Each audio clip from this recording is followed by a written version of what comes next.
What is GCP? Okay, so we are seeing nowadays cloud platforms become very famous because cloud platforms are mainly responsible for the cloud computing. Okay, so all the computation required for the data engineering or Kubernetes or application development, everything will be taken care by the cloud platform itself. Likewise, in the Google Cloud Platform is one of the leading cloud provider like AWS and Azure. So it is also providing you the cloud computing services. Okay.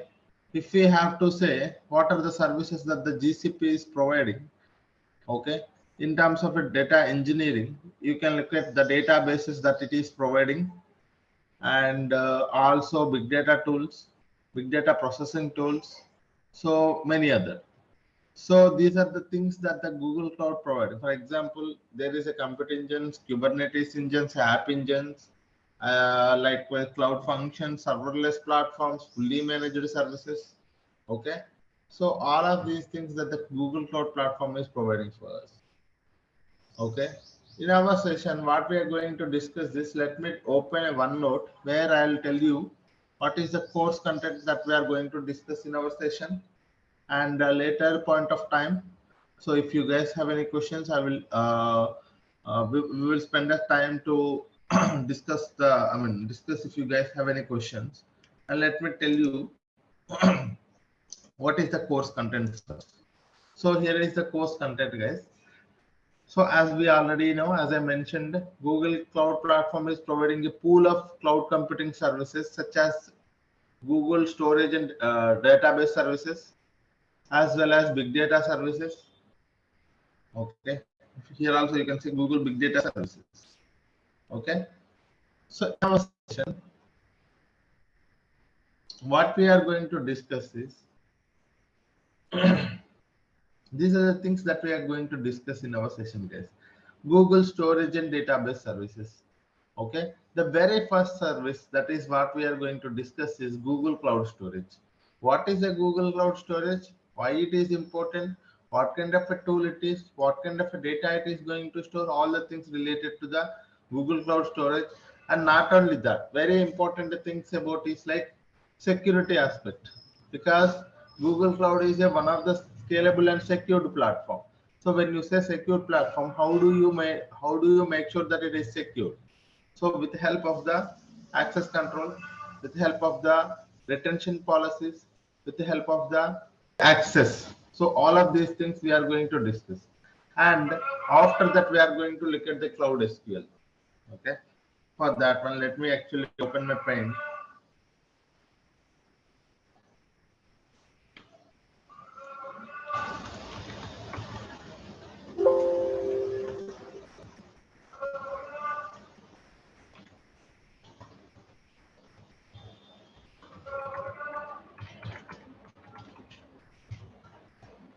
Database services. Okay, this is one point where we will be able to learn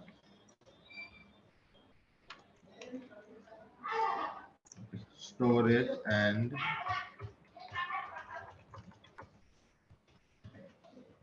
database services.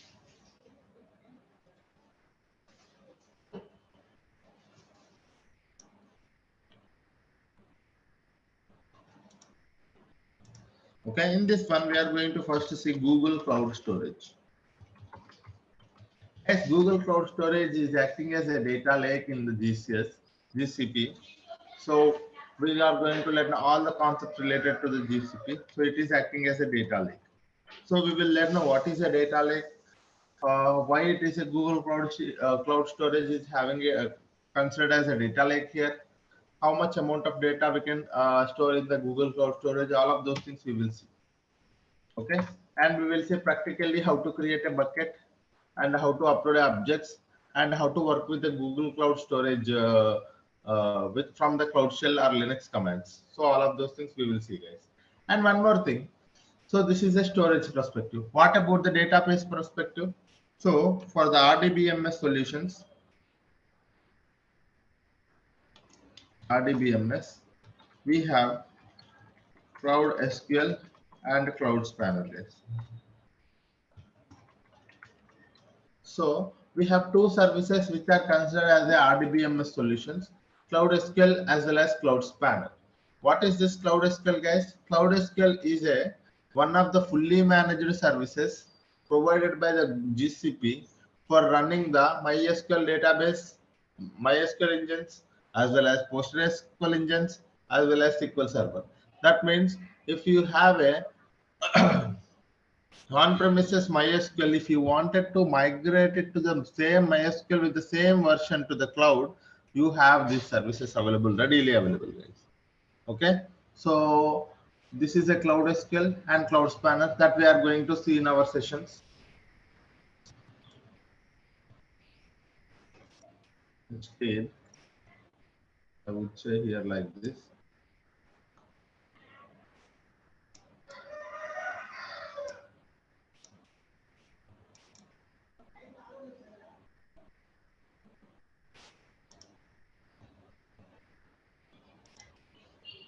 Storage services.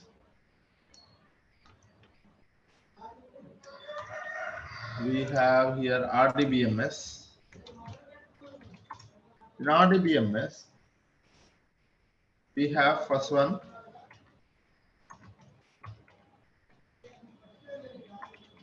Cloud SQL, second one is Cloud Spanner. Okay, these are the two services comes under RDBMS. What about a NoSQL databases, guys? If you ask me, so in a NoSQL databases, we have a big table.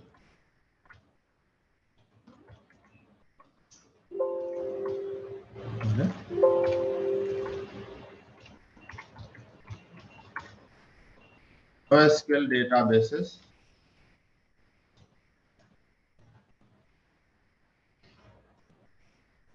So we have big table, and we have one more thing called data store. Okay, so these are the two databases acting as a NoSQL databases in the GCP. One is big table, one more is data store, guys. Okay, so these are all storage and database services. Okay, what is one is Google Cloud Storage, one more is Cloud SQL, Cloud Spanner, and the third one is a big table and data store. So these are the Google Cloud Storage and database services. Okay. So what about the other big data tools that we are learning, sir? If you ask me, the big data tools that we are learning here is because we do get the data from a multiple data sources, right? We do get the data from multiple data sources. Once the data from a multiple data sources we have, we are going to first send it to the storage layer or a data lake or a staging layer. Once we have the data in the staging layer, we wanted to send the data to where, guys? We wanted to send the data to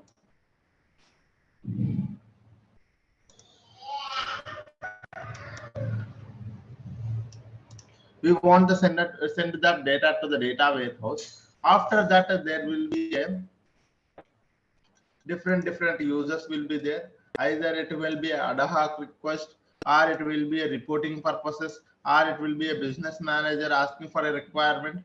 So there will be different requirements. So based on those requirements, we are going to create some insight tables on the data warehouse. Those will be used for the reporting purposes, or those will be used for the decision making purpose. Okay, so this is how it looks like this. If I wanted you to understand clearly, so here data will be first ingested into the data lake. So here it can be an RDBMS.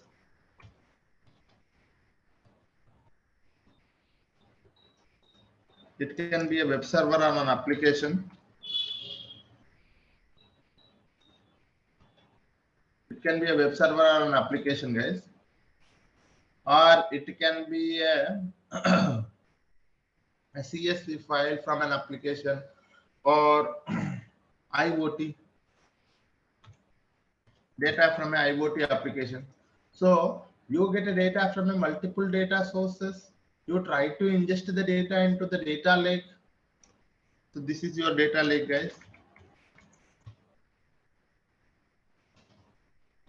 You try to ingest the data into the data lake, and once you have the data in the data lake, you try to first send the data to the where, guys.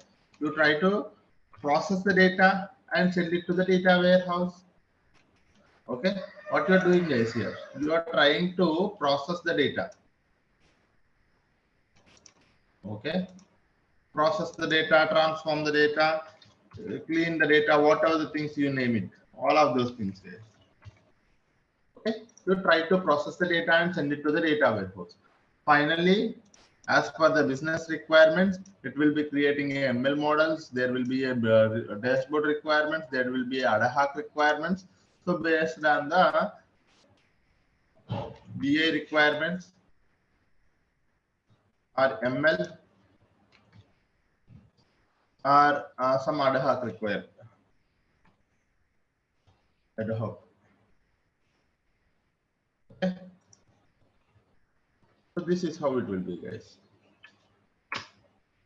Okay, so this is what is a typical architecture of a data world, guys. A data engineering, in a data engineering, what we will do in a high level, if you want you to understand, this is what we do, guys. So we will be working on an ingestion process. Here it is a source, guys. You can think this is a source. Okay, from source to the staging or a data lake. People call it as a storage layer. Okay, and here we are going to do what, guys? Ingestion, right? Ingestion are collecting the data, and what we are doing is we are doing process. What we are doing in a data warehouse, we are trying to analyze the data, transform or analyze, right? Transform, finally analyze. Analysis. So this is what I am calling, what you know, guys. This is what is mean by a data life cycle. In a data life cycle, you're gonna get the data from a source. You do the ingestion into a storage layer, and you do processing on top of it to clean the data, prepare the data. You do some transformations on top of it, and you try to analyze the data to improve your business. So this is what is called as a data life cycle. In a data life cycle, ingesting the data, collecting or ingesting the data, and storing the data, processing or transforming the data, finally analysis, or you can also say dashboards, report creation. You can also say report creation, reporting. Okay, reporting. Okay, so this is what is the typical life cycle, data life cycle, guys. In a data life cycle, this from the source to the finally reporting, that is where your destination is, right? You are going to create some dashboards, or you have a table that you can do directly do the analysis, or you ingest the data and finally store it in a one, instead of a storage layer, you can just mention it as a storage layer. Storing, data storing. Okay.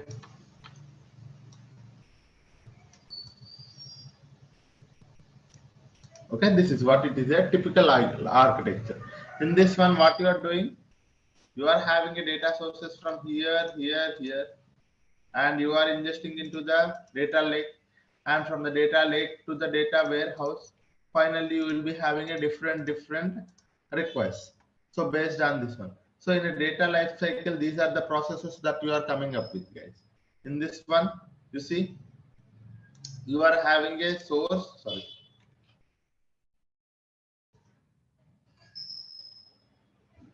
You are having a source, ingesting, storing, processing, as well as transforming the data.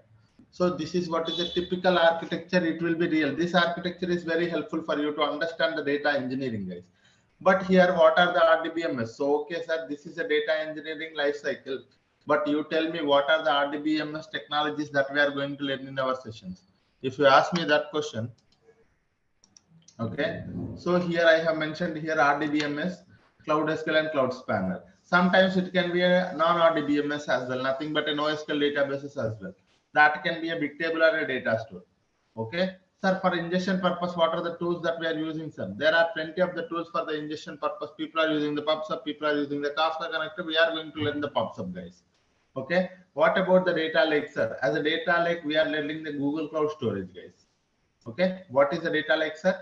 In GCP, we are learning the Google Cloud Storage that is acting as a data lake. Okay. And after that, we wanted to do some processing on top of it, right? This is also very important step, guys. This is not the very simple step. Processing. What are the processing tools that we are going to learn in our session? If you ask me, I wanted to mention those points here. Okay. Data processing services. Data processing services, that first thing we are going to learn is data proc for Hadoop and Spark environment. Data flow for Apache Beam with Apache Beam programming model. Data fusion for creating a data pipelines without writing any code. One more is Cloud Composer, nothing but Airflow environment, managed Airflow instance, guys.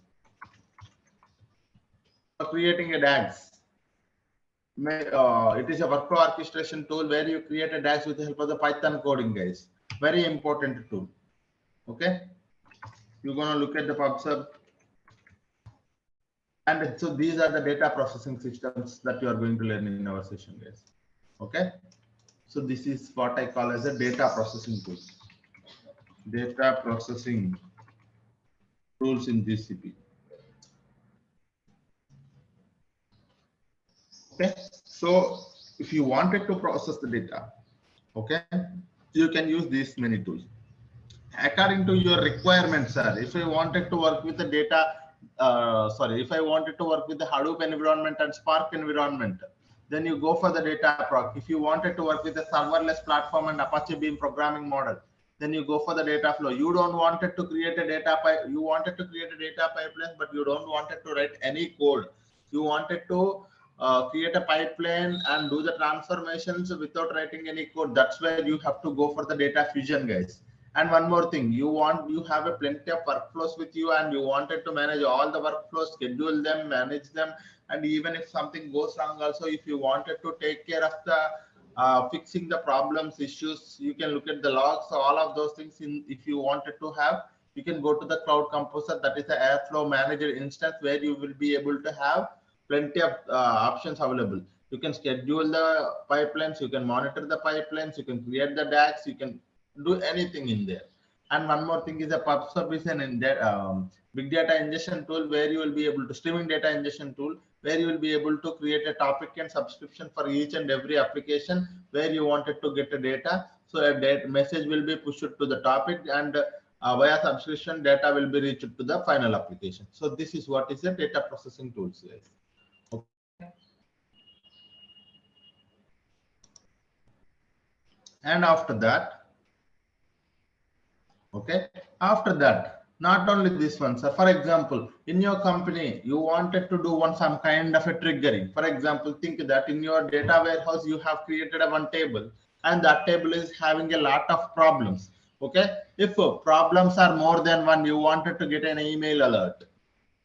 Okay, what do you wanted to do, sir? If a problem has, if the issues are more than one, you wanted to get an email alert. Okay, that is one thing. And one more requirement is like you are creating a data bucket in the Google Cloud Storage, and there will be a file uploaded. As soon as the file is uploaded to the data lake, you wanted to send it to the data warehouse by doing some transformations. Okay, so that is where one more you wanted to trigger an event. So if you wanted to do some kind of event-based things in the GCP, you have a cloud functions readily available, guys. It is a serverless platforms. You can go for event-based things. That is also we are learning, guys.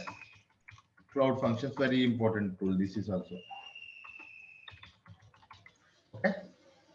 The cloud functions also we are learning. And if you wanted to manage the user and access, identity and access management, user and project management. If you wanted to manage your project and user access, that's where you have a very bigger tool. It will be available in all the cloud platforms. That is IAM, guys, very important. In IAM, what is a user, what is a user account, what is a service account, and what is the role, what is the permission, everything, each and everything, because this will be very helpful for those who wanted to manage the access. Because as a 3 years, 4 years experience guys, or more than that, we need to understand at least who should be having access to what.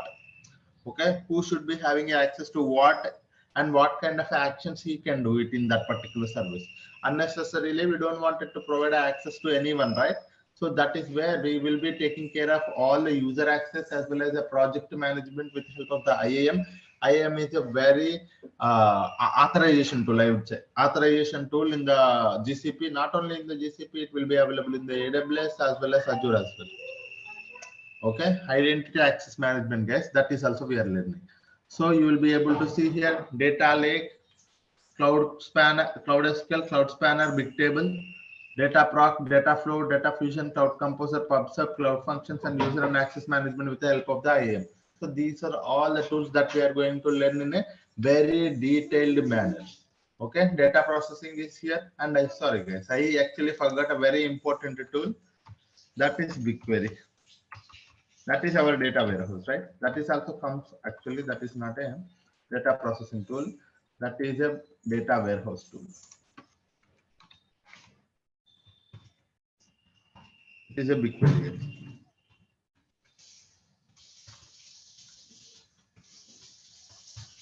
Okay. BigQuery. Okay, what is a BigQuery guys? BigQuery is a modern data warehouse. It is acting as a data warehouse in the GCP. Okay, so this is also one more important thing that I actually forgot to mention somewhere. So this is a very important tool, sir, comparatively.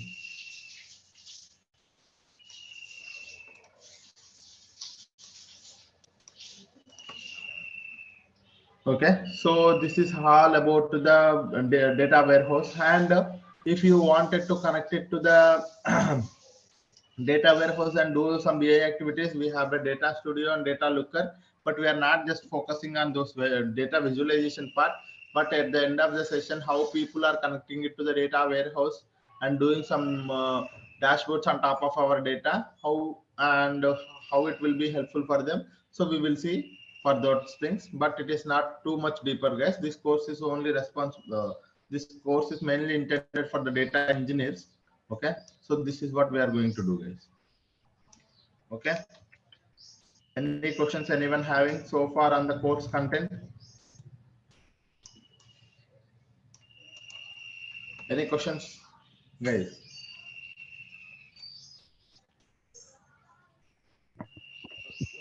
Yeah, hi Saidhul, good morning. Yeah, good morning everyone. Yeah, So in this course content, did you cover all kind of like a AD authentication, like Active Directory part is or not? so that is comes under IAM. Yes. Okay. Yes. And cloud functions. Okay. Yes, So it's a kind of like a developer tool. it's a data engineering. Which Okay. one you are asking? Cloud functions is a developer tool. Yeah, no. Basically I'm a .NET developer. So can I Okay, consume those services to how of my course. intention is to create service with authenticated Sure. authorized service, and I can consume that service through .NET. That yeah, you can learn a lot of things here. Yes. Yeah. Thank you. Yes. How much frequently will be using SQL? Your voice is very less. I couldn't actually hear. Can yeah. How much frequently will be using SQL queries?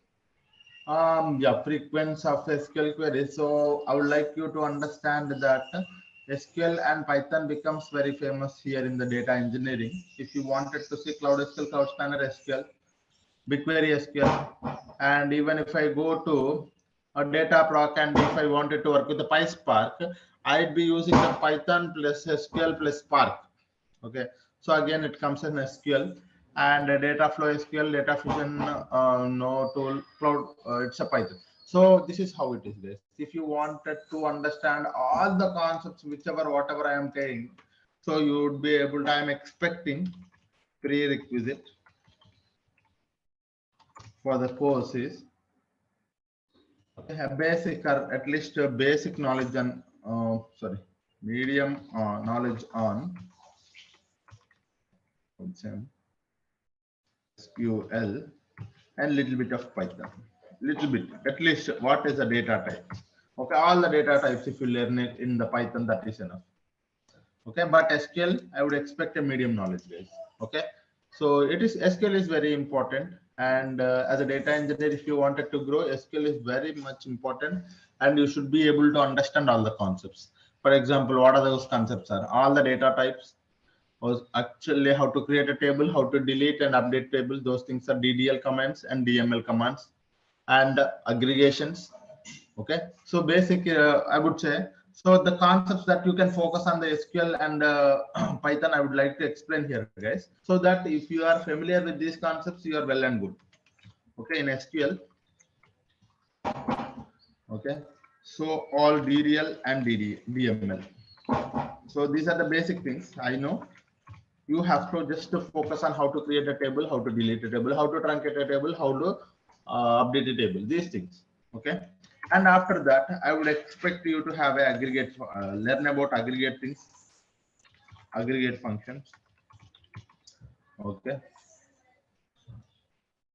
and one more thing is ranking functions, and the fourth thing is we have table. So there is a temp table, common table expressions, and there is also one more concept. So we focus on that as well. Temp table, common table. In a temp table, there is a local temp table, global temp table, and the common table expressions. So these things, CTE, and the fifth thing I forgot one more thing. Yes, mainly guys. So join. Okay, unions, group by, order by. Okay, group by, order by. I think this is it. If you are just are coming up, if you are focusing on these things, that is enough. In aggregate function, min, max, count, all of those things, ranking, row number, a dense rank function, all of those things, and temp table and CTE joins. You will be at least inner join, left join, right join. That is enough. Unions, union and union all, group by, order by. I think this is enough, I believe, for the SQL, guys. Okay, if I remember anything, I will tell you. For the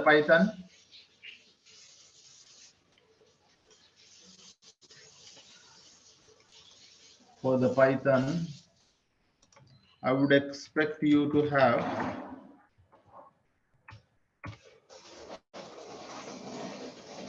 first thing, data types, guys. All the data types and differences. Very important thing. It actually takes a lot of time to understand these data types. And okay, then the very next thing is like aggregate functions. How do you do it in the aggregate function?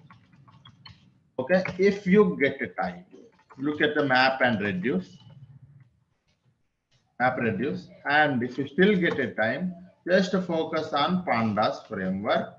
In a pandas, look at the data frame concept, how to create a data frame concept. That's it. Okay, if you are just focusing on these things, that is enough, I believe. Okay, all the data types, aggregate functions, map and reduce, pandas, data frame concept, if you get it. Okay, but minimum, the basic thing I would expect is this thing, all the data types and their differences. Because if I say list, you should understand what is a list. If I say tuple, if I say a dictionary, if I use some other data type, you should be in a position to understand what is an array. You should not confuse, right? You should not you should not be able to, you should be able to understand each and every term that I'm using in the Python. So that is what I want you to understand. Okay, so these are the concepts that I would expect from you guys. These are very simple concepts. If you sit for this is for 2 days, this is for 1 day, you'll be able to understand all of these concepts. That's it. And development perspective, what we are going to learn in our session, if you ask me. So these are the prerequisite, right? Sir, what I would be expecting, what kind of a development knowledge that I'm expecting from this course, if you ask me, you can expect, I would directly mention here itself, you can expect SQL development knowledge, and one more is PySpark. PySpark development. Okay, these are the two things that we are focusing on. Okay, so sometimes we are also using the Python, so Python also you can do. Okay, so this is what it is. So I will also tell you how you can actually go for the Java also. So that is also fine. Sometimes one of the code or two of the codes I will also include the Java, but that is more for you to understand. Okay, this code, the code will also be there in the Java. But the thing is like our main focus is on SQL and Python for the data engineering, guys, because it will be really helpful for you if you wanted to grow your career in a data scientist level or a machine learning mode. Because as a data engineer, if you work for the next 2-3 years, you will be able to easily enter into the data scientist roles, or you can also go for the machine learning roles, because it is actually one another linked, guys. Okay. Okay. So this is what is a prerequisite that I would expect from you guys. Okay. Okay. This is the thing that I would, if you wanted to, sir, what are the concepts that I have to go for before coming to and attending these sessions? What are the sessions? What are the things that I have to recapitulate? If you ask me, these are the things you recapitulate, guys. Okay, go for recap. And we will be learning SQL development, Python, PySpark, all of these things. No worries, because SQL will be used in most places. Python will also be used in most places. Okay, so that is one more thing. And we will also be looking at different formats, guys, CSV, Parquet, and big data formats. So I will also be telling you what are the difference between the big data formats. So because in the interviews some people are asking me if you are working on a big data development, so did you work on the Parquet, and what is the main advantage of using the Parquet? Those kind of things also we will discuss in our sessions. That is not a problem. And I think that is enough, guys. If I missed any questions, okay. I think, yeah, roles and roles offered after this course. Like once I have completed this course, what are the roles I am eligible? If you ask me, you can go for the data engineering roles. You can go for the Google Cloud Platform and GCP engineer, GCP data engineer, as well as big data developer, PySpark development. You can able to work in the PySpark, because we are not just working in only one area, guys, right? So you can see each and every tool itself, it is a one project, guys. So data project will be there, data flow, data fusion, composer. So these are all roles itself. Okay. So some data engineer working on a data proc, some data engineer working on a BigQuery, some data engineer working data fusion, some data engineer solely working on creating a data. So this is how it will be. And some people working on RDBMS data migration projects. Okay, data lake projects. So these are all things are related to the data projects only, guys. And after this, all the concepts are covered. Okay, during our course also we are going to cover many projects. So few projects are covered. I mean, once for example, if I am talking about a data proc, while I am doing the data proc, I will be able to cover the project as well. So what are how many projects that we are covering? If you ask me, guys, we are going to cover almost 4 to 5 projects, real-time projects. And one more thing is like, these are real-time projects you can able to put in your resume. That is one point. And one more thing I want you to understand is like, okay, so whenever we talk about a one service, I would go to the Google Cloud Platform and I will try to explain all the things about that service theoretically and practically, and I will implement a solution there itself. So what you have to do is like you take some time in the day and you have to practice the same thing so that you will be able to understand, because practice gives you a lot of knowledge, guys. Understanding everything seems very simple. Okay, while I'm explaining, everything seems very simple, but after 2 days, 3 days, if you don't practice the thing, you wouldn't be able to understand the concept after 2 or 3 days. Okay, I want everyone to put at least spare 2 hours every day, 1 hour for the class, 1 hour for the practice session. Okay, so that is what you have to do, guys. And this course actually takes 40 to 45 hours, guys. More than 40 hours. Okay, more than 40 hours it will take. Okay, we will be having a daily Monday to Friday 1 hour session. Okay, this is one more thing, and recordings will be shared to your emails. You will get a recording, guys. And one more thing is like what I actually forgot.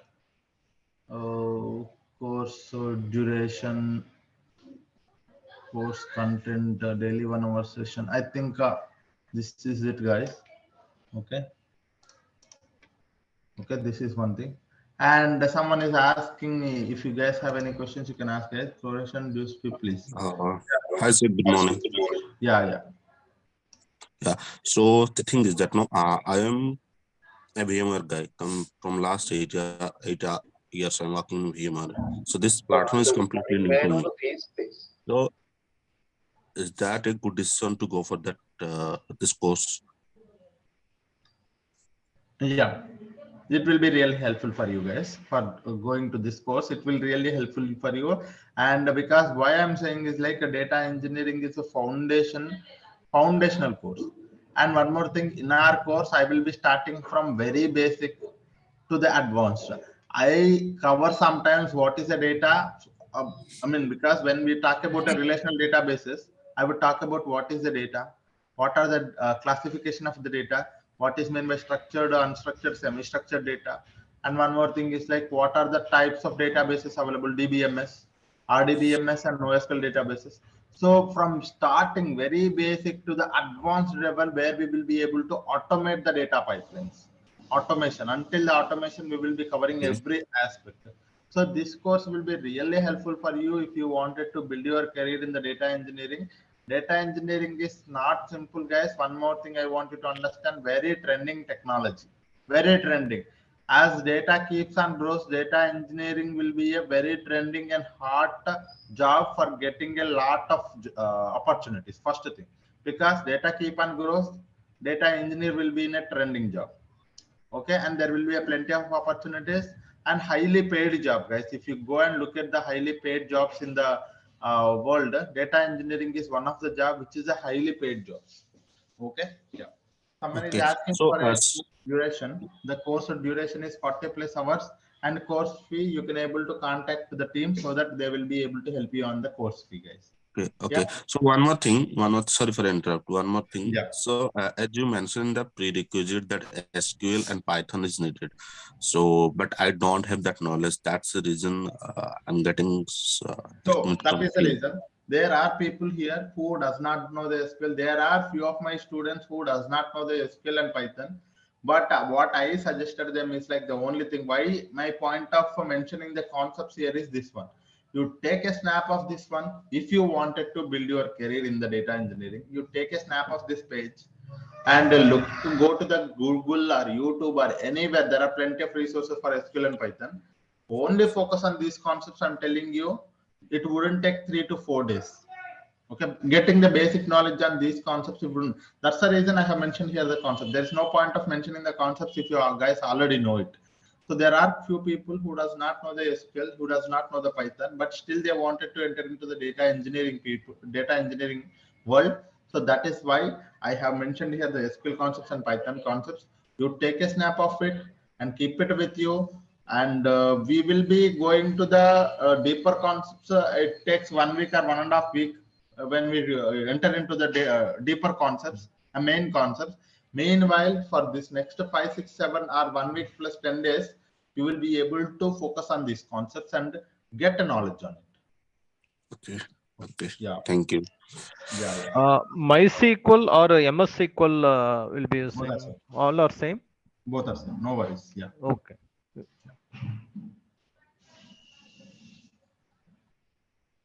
So someone is asking me, I'm planning to make a move in the data engineering. I'm having a 10 years of experience in the Oracle database.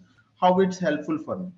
I'm telling you, if you are coming from a Oracle database or if you are coming from a, same background like MySQL or a support engineer or whatever the data, if you are working in a data world already, this course will be really helpful for you.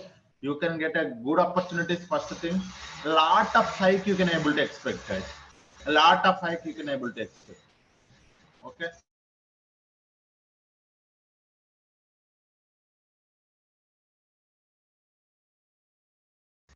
Okay, so you can expect a good opportunities, and you, if you wanted to be in a trending job, this role really help you.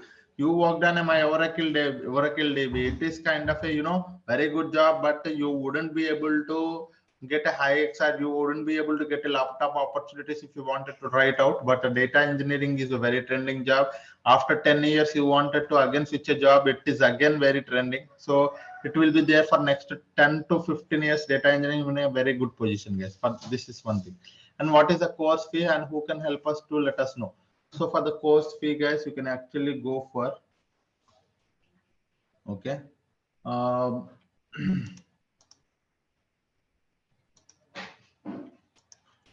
you can contact the IT team.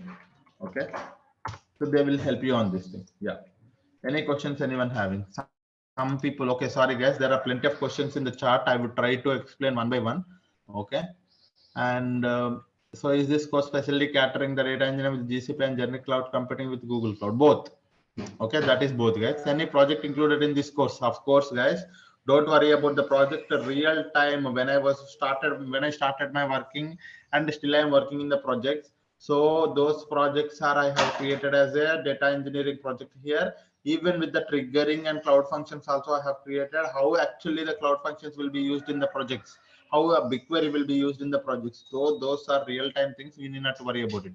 How long this course is helpful for you? Sorry, might have missed as you just joined. And this course will be a 40 to 45 hours, close to 2 months, guys. You can think of this course takes close to 2 months. We will use SDK, guys. I sometimes tell you how to install the SDK and all of those things. Yeah. Did you cover cloud computing engine? Yes, cloud computing engine. What is a cloud computing engine? What is a Kubernetes engine? What is the app engine? Basic concepts related to that we will be covering, guys, but not more than that. Yes, because it is a data engineering course. While attending the interviews for the GCP data engineer, the expert certification in GCP data engineering. Certification is mandatory for attending the no, guys. Okay, no. It is not mandatory, but if you have a data engineering certification, this will be really helpful for you. Okay, that actually gives a lot of, if there are 100 points, out of that 10 points or 15 points will be added to you by with help of the data engineering certification. But that's not directly get you the job, land you a job, but the concepts that we are going to cover, if you are having a good knowledge on all of these concepts, this will be really helpful for you to get a job. Yes. So one more thing I want you to understand, whenever I was talking about a one concept, let us just say, okay, let's just say data lake. When we are talking about a data lake or a BigQuery, so for a data lake, I'll try to give you some assignments, guys. Okay. And whenever talking about a BigQuery, I will try to give you 2 to 3 data sets for your assignment. Okay. You have to, what you can do is like you spare your time and focus on the answering those questions. Okay, so that you will be able to, when you try to complete those assignments, you will get a lot of knowledge and creating a lot of knowledge and using that particular solution. Okay, that is one more thing. And the data engineering is not all about the development, it is also about architecture, guys. So you have to focus on, it's not that I should use the BigQuery in a very good way. It's not like that. You should understand that how the BigQuery is, how we can use the BigQuery for a very efficient manner, and how BigQuery helps in a GCP, and how it is different from the other cloud tools and other on-prem tools like Hive as well as Redshift and Synapse. So you have to understand that concept as well. So our main aim of the course is to get a development skills as well as the architecture points, because architecture also very important for us to understand. Every data engineer should go to the data architecture and machine learning solutions. Okay, so this is what we have to understand. Any other questions anyone having? Okay, so you can expect this thing from our course, guys, both actual development plus architecting. So these are the two things that we can expect. And I have mentioned here the all the course details on the chart, guys. You can also go through it. Okay.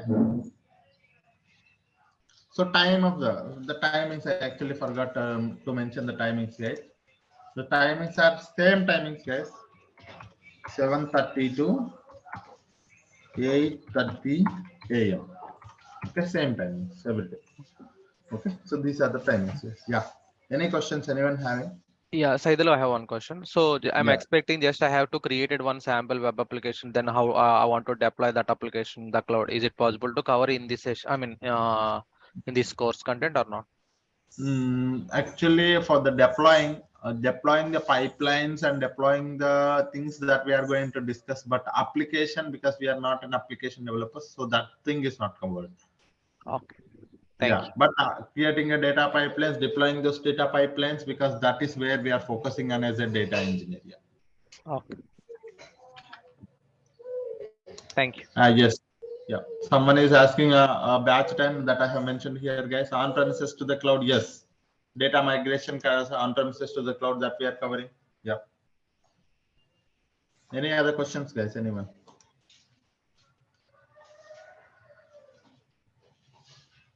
From tomorrow onwards, we will be having a initial classes, guys. Today is a demo class, right? So that's the reason. Yesterday's we had a workshop. Today we are having a demo class, first demo. So in the first demo, I'm telling all the things that we are going to cover in our session. Tomorrow, I am going to start with the Google Cloud Storage. So before that, I want you to understand how to create a free tier account. Okay. So I would tell you tomorrow itself. Okay. It wouldn't take more than 5 minutes or 10 minutes. Okay. Tomorrow I will tell you how to create an account. And this is an course content and everything, guys. If you guys have any questions, you can ask me. Otherwise, if we have time, I will tell you how to create a free tier account today itself. Yeah.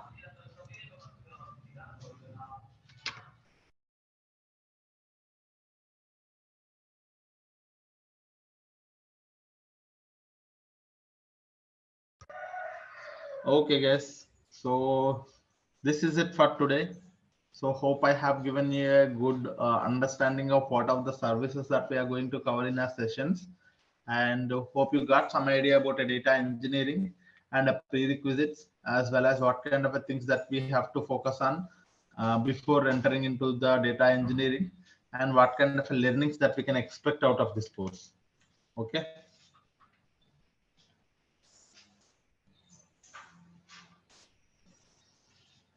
Okay. So there will be a comparison, guys. So someone is asking AWS to the GCP. Whenever I am covering one service in the GCP, I would also tell you what kind of a service that is the same available in the AWS as well as Azure as well. So you will be able to have some knowledge on topic names of each and everything. But the only thing you have to understand, one thing is like, if you learn one to cloud tool, that means you are learning all other cloud tools. The only thing is like you do not know the proper terminology. That's it. Okay, so if you are learning one tool, that means one cloud tool means you are learning other clouds as well. Okay, so don't think that if I today if I learn what could be a thing, that if I go to the company, if they're asking me to work on AWS, it's the same thing. You need not worry about it. The technology is same. The only thing is like a platform is different. That's it. Okay, any GCP support job roles. So all these things, the development plus support plus big data developer plus admin plus, this course will be for all of the things, guys, because we are covering the IAM for the admins. We are covering the if you are wanted to go for a support, you need to know the services first. So you should know the development plus support. This course is for the development. If someone wanted to go for a data engineer, a developer, or a support developer, support engineer, or admin. So this course will be helpful for all of you guys. Yeah.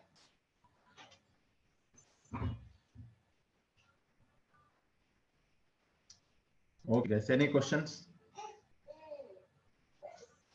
Okay, guys. Thank you all. Okay. It's so it's almost 8:30. So I'll be here for next 2 minutes. If you guys have any questions, you can ask me. Otherwise, we can wind up the session. Tomorrow, with a very fresh mind, with a very positively, we are going to start our sessions with the Google Cloud Storage. So come up with a very fresh brain, sir, so that you will be able to learn and explore a lot of things in the GCP. This is not just a topic that we are going to explore. We are going to enhance, what I would say, we are going to acknowledge the development, how the Google Cloud platform has designed all of these tools, how these tools are going to helpful in our day-to-day activities, And one more thing is like these technologies are very good, and we will be able to work with any kind of data. So from tomorrow onwards, we are going to learn a lot of new things. Okay, keep your brain open for learning all of these things. Come up with a very fresh brain so that we will be able to see a very new and trending technologies. Okay, guys. Yeah. Thank you all. Thank you. Yeah. Thank you. Thank you, guys. Thank you. Have a great day. Thank you. Will you be sharing today's recording? Yes, you will get a mail for today's recording, guys. Don't worry on that. Yeah. Yeah. Thank you all. Have a great day.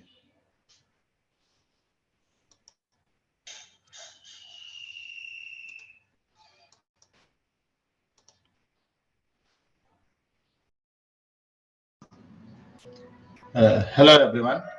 Good morning. Welcome to the session today. Hope you guys are doing good. So, yesterday we had discussed what is the course content and everything. Recording in progress. Right? From today onwards, we're going to discuss the very first topic, that is in our GCP, we have a GCP database landscape and big data landscape. So one by one, we are going to start with. So in a first half, I'm going to explain few concepts related to the databases, that is our Google Cloud Storage. And after that, we're going to start with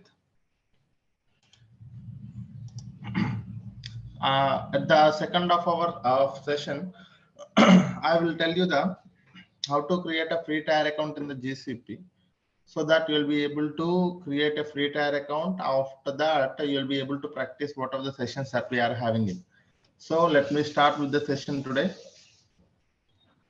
So in the GCP database landscape, this is the agenda, guys. Okay, we are going to explain all the GCP databases landscape and the differences between the RDBMS as well as NoSQL databases. And in this one, we are going to look at the Cloud SQL, Cloud Spanner, and Bigtable.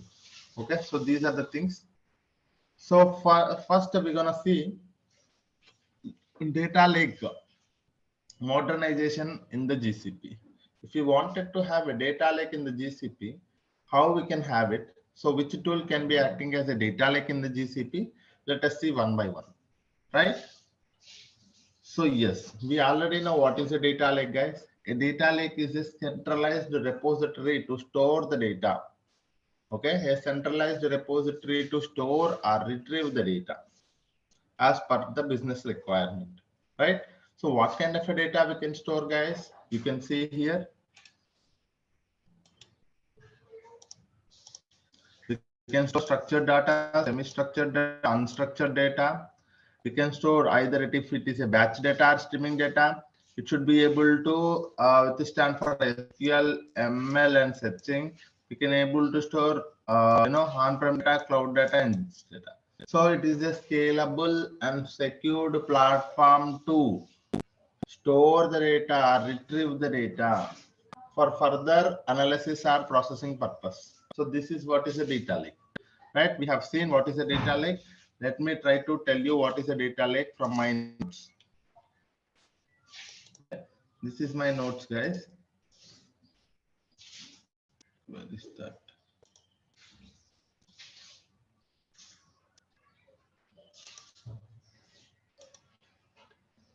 Okay, basics. Yeah. So this is what it is, a data lake. I hope you guys can see my screen clearly. Okay. So usually you get a data from a multiple data sources. So in a data lake, the data lake should be withstand to store any amount of data that is coming from a multiple data sources, and it should not restrict any data format. It should allow any data format to be stored, any amount of data to be stored, and it should be scalable platform and also secured platform. Okay, so that is what is a data lake. A data lake is a centralized repository to store or retrieve the data. And what kind of a data we can store, guys? Any kind of a data we can store here.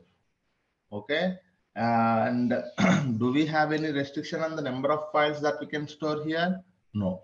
There is no restriction on the number of files that we can store in the data lake. Okay, and it is a scalable and secured platform, right? So this is what is the definition of a data lake. Now let us see data lakes using a GCS. In a Google Cloud platform, we have Google Cloud Storage is acting as a data lake. What is that? Let us see now. Okay, so this is Google Cloud Storage is as a data lake in the GCP. So what is a Google Cloud Storage, guys? So let me go to the paint and try to explain you guys one by one.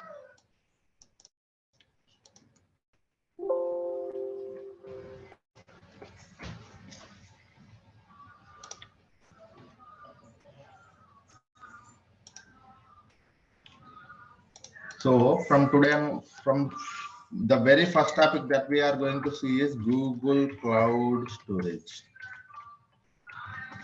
What is a Google Cloud Storage? Let us see first.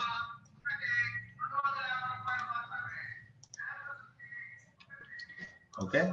So Google Cloud Storage is one of the fully managed services in the GCP.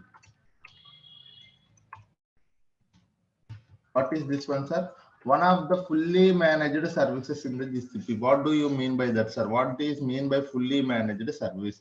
Sir, I want you to understand what is mean by fully managed. For very first thing, I will try to tell you, sir, if you go to any cloud platform, okay, if you go to any cloud platform, the services in the cloud platform are categorized into two things. One is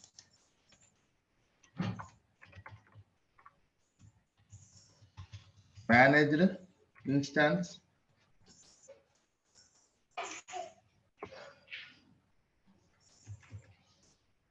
okay, not managed, virtual machine. Second one is managed instance, and third one is serverless. Okay, sir, VM based. People call it as a VM based. Okay, these are the three categories. If you go to any cloud platform, the services in the cloud platform are categorized into three. One is VM based services, one more is managed services or fully managed services, and third one is serverless. What do you mean by that, sir? In a VM based services, okay, for example, look at your laptop. In your laptop, if you wanted to work with any of the Python coding, or if you wanted to develop one application, what do, sir? You manually download one software like Python application, and you will provide some resources to that, and you will try to install that, and after that you go for the application development. What do, sir? Whatever the requirements, whatever the resources, whatever the infrastructure required for your entire application development, you as a person taking care of it, taking considering from the laptop itself. So you need a laptop. That laptop needs to have some kind of resources, and that laptop will have its own configuration. And on top of that, you will again download an application and install on top of your laptop, and again you try to develop an application. Likewise, in a VM based, an entire virtual machine will be given to you, so that an entire virtual machine will be given to you. 1 minute, guys. Sorry, I'm getting a call. 1 minute.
Sorry guys, I back now. So there are three categories in the cloud platforms. One is VM based, managed, and serverless. But before this one, if you wanted to understand, there is a one more category which is not a cloud platform. That is non-cloud platform. That is, we call it as an on-premises, right? So we have a one more thing is also there, that is on-premises. It is not a cloud. In on-premises, if you wanted to work with any of the application development, you have to manage your physical infrastructure. Okay. Physical infrastructure you have to manage. Again, if you need to have a separate environment, you have to manage your virtual machine. Manage the virtual machines. Manage the VM. And again, if you wanted to work with an application, you have to manage your application. Okay, because you have to download, install, all of those things. Again, you are the person need to develop the solution. Okay, so in a typical architecture, this is the things happening is in any company. If someone wanted to work with the any application development, first thing there will be a resources part. One is infrastructure. So as a person, we have to take care of the physical infrastructure. Again, if we have to have a development environment separated for each application, we need to go for a virtual machines. And again, we have to manage the application configuration. And finally, we can develop the solution on top of the service. So this is what it is. So in an on-premises, you as a person have to manage all of these things. Yes. Okay. In a on-premises, we have to manage all of these things. Okay. But if you go to the cloud platform, what is the main advantage? Let us see one by one. Okay, very important thing, guys. No one will tell this point, but you have to understand, because somewhere you are seeing a VM based services, somewhere you are using a managed services, somewhere you are using a fully managed serverless platforms. So now you will be able to understand the concept of this one. Okay, in a VM based, you need not to manage the physical infrastructure, because the physical infrastructure will be provided to you in the form of a virtual machine to you. In the cloud platform, you need not to manage the physical infrastructure, but you have to manage your configuration for the virtual machine. You have to manage your application platform as well as development. Okay, in a VM based services are hosted. People also call it as a hosted, guys. VM based are hosted services. In this one, you need not to manage the infrastructure here, because infrastructure will be provided to you in the form of a virtual machine. And after that, managing the virtual machine, managing the application, and developing a solution is on you. Okay. But who will be taking care of the physical architecture? The cloud platform will be taking care of it. And if you go to the second category, that is managed services, the physical infrastructure will be taken care by the cloud platform, and managing the virtual machines also taken care by the virtual platform, and only the application and development will be taken care by you. Managing the application, managing the developing a solution will be based on you. Okay, you have to manage it, you have to take care of it.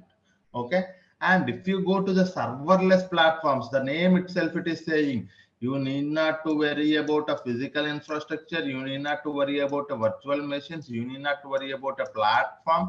Managing application, nothing but managing the platform, guys. Okay, you need not to worry about a platform, you can directly go for the development.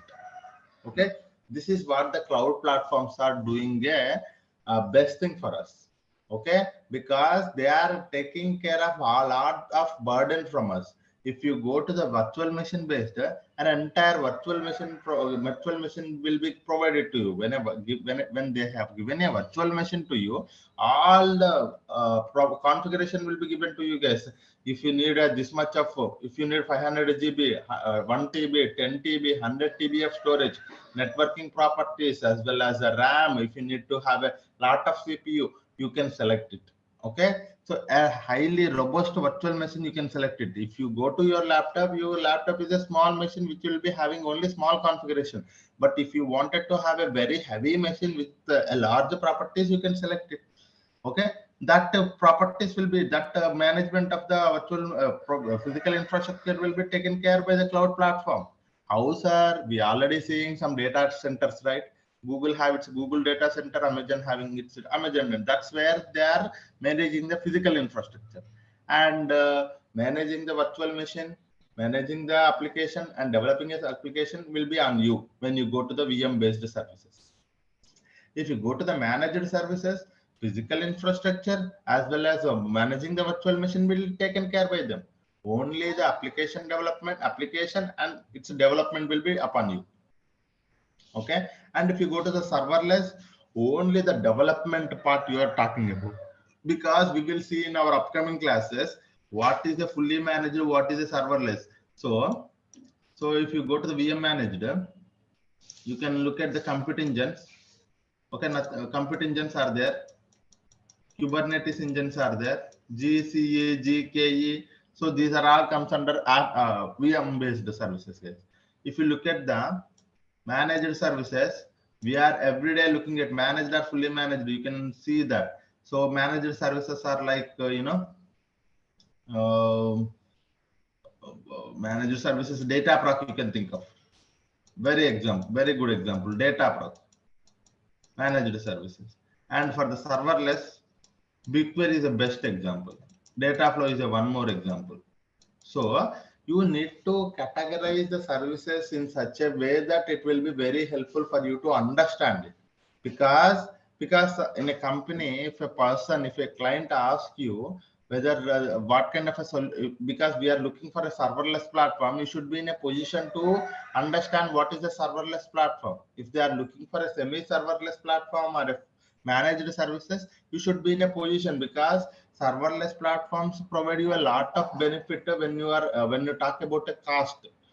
Okay, when you talk about a managed services, the cost will be okay, and you have to manage some amount of things like managing the application. So there is some burden on you managing the application. So you have to take care. Your team has to take care about managing the application. But when you go to the serverless, your team need not to worry about application management because you can directly go for the development. All other things like physical infrastructure, managing the virtual machine, managing the application will be taken care by the cloud platform itself. If I talk about a GCP, the same thing. Okay, we have a cloud platforms. When I say a cloud platform, we have a GCP is there, we have AWS is there, we have Azure is there. It is common for all of these things, sir. It is not only this concept is similar. This concept is same for all of it. Is in general concept. Okay, now you got it. What is a VM based? What is a managed? What is a serverless? Now, if I go to Google Cloud Storage, it is managed or fully managed. Fully managed is also called as a serverless, sir. Sometimes. Okay. If you go to the Google Cloud Storage is a fully managed service. Okay, what is that, sir? It is a fully managed service. What does that mean? It is all the infrastructure required for the, okay, all the, you can also say it is actually a managed service or fully managed. Actually, I can't. This one. Okay, so a managed service. When I say a managed service, all the infrastructure, physical infrastructure, as well as the virtual machines will be taken care by the GCP. Okay, what are the rest, guys? You have to create your own application. Okay, when I say application, how the Google Cloud Storage operates, you have to understand. Then only you will be able to understand the what is meant by fully managed service. Because I know that Google Cloud Storage is operates with help of the bucket and files. You have to, when I say a fully managed service, all the physical infrastructure and virtual machine will be taken care by the GCP, and bucket configuration you have to provide. What is meant by that? You have to provide the bucket configuration. When you provide the bucket configuration, a bucket will be created for you. Okay, and after that you can upload files, you can go for the development. When I say development for the GCP is creating a file or uploading a file, uploading a lot of files, creating many buckets, so like that. Okay, what is meant by fully managed? All the resources as well as infrastructure will be taken care by the GCP itself. So for that point, I have explained all the things, guys, because this terminology will come all the time. So that's the reason I have told, I have explained here. Now,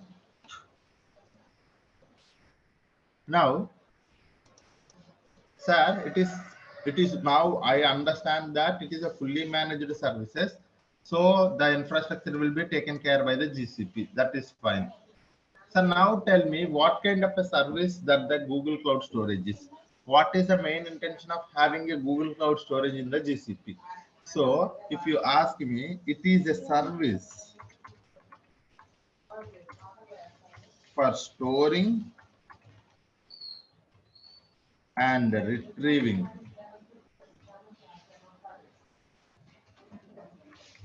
the data. Okay, so what kind of a service it is, sir? If you ask me, it is a service for storing and retrieving the data. Sir, what kind of a data I can store here? Sir, what format data I can store here? Sir, how many files I can store here?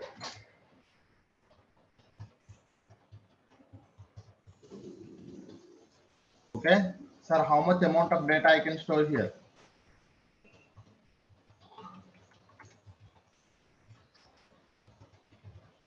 Okay, so sir, it is a fully managed service. It is a service, I would say. It is instead of that, a service for storing and retrieving the data. So when I say talking about storing and retrieving the data, how much data I can store, any amount of data, any number of files, any format data, any kind of a data, we can able to store in the GCS, guys. Okay. So this is what is the main intention. What is the purpose of a Google Cloud Storage? If you ask me, it is a storage and retrieving tool.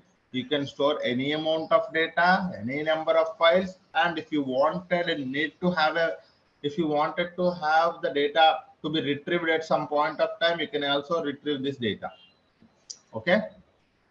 So this is what it is. And one more thing. So how the Google Cloud Storage operates? Okay, sir, it is a fully managed, that is fine, and the purpose of the service is also fine, but how it operates? Okay, how it operates? Sir, it operates via bucket and files.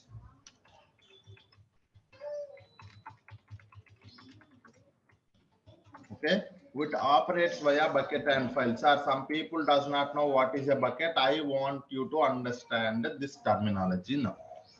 Okay, sir, what is a bucket? Sir, a bucket is a container. The terminology is this one, sir. Bucket is nothing but a container. If you does not know what is a container, also you can think of your folder. Okay, a container is not a bucket is nothing but a container, and terminology for the object is nothing but a file of any format. Okay, so this is what is the terminology, sir. Now you will understand. So in a Google Cloud Storage, we are storing something and we are retrieving the something. So how the Google Cloud Storage operates? Sir, in a Google Cloud Storage, it operates via bucket and objects. I should mention here objects, not files, because the terminology is an object. Okay, it operates via bucket and objects.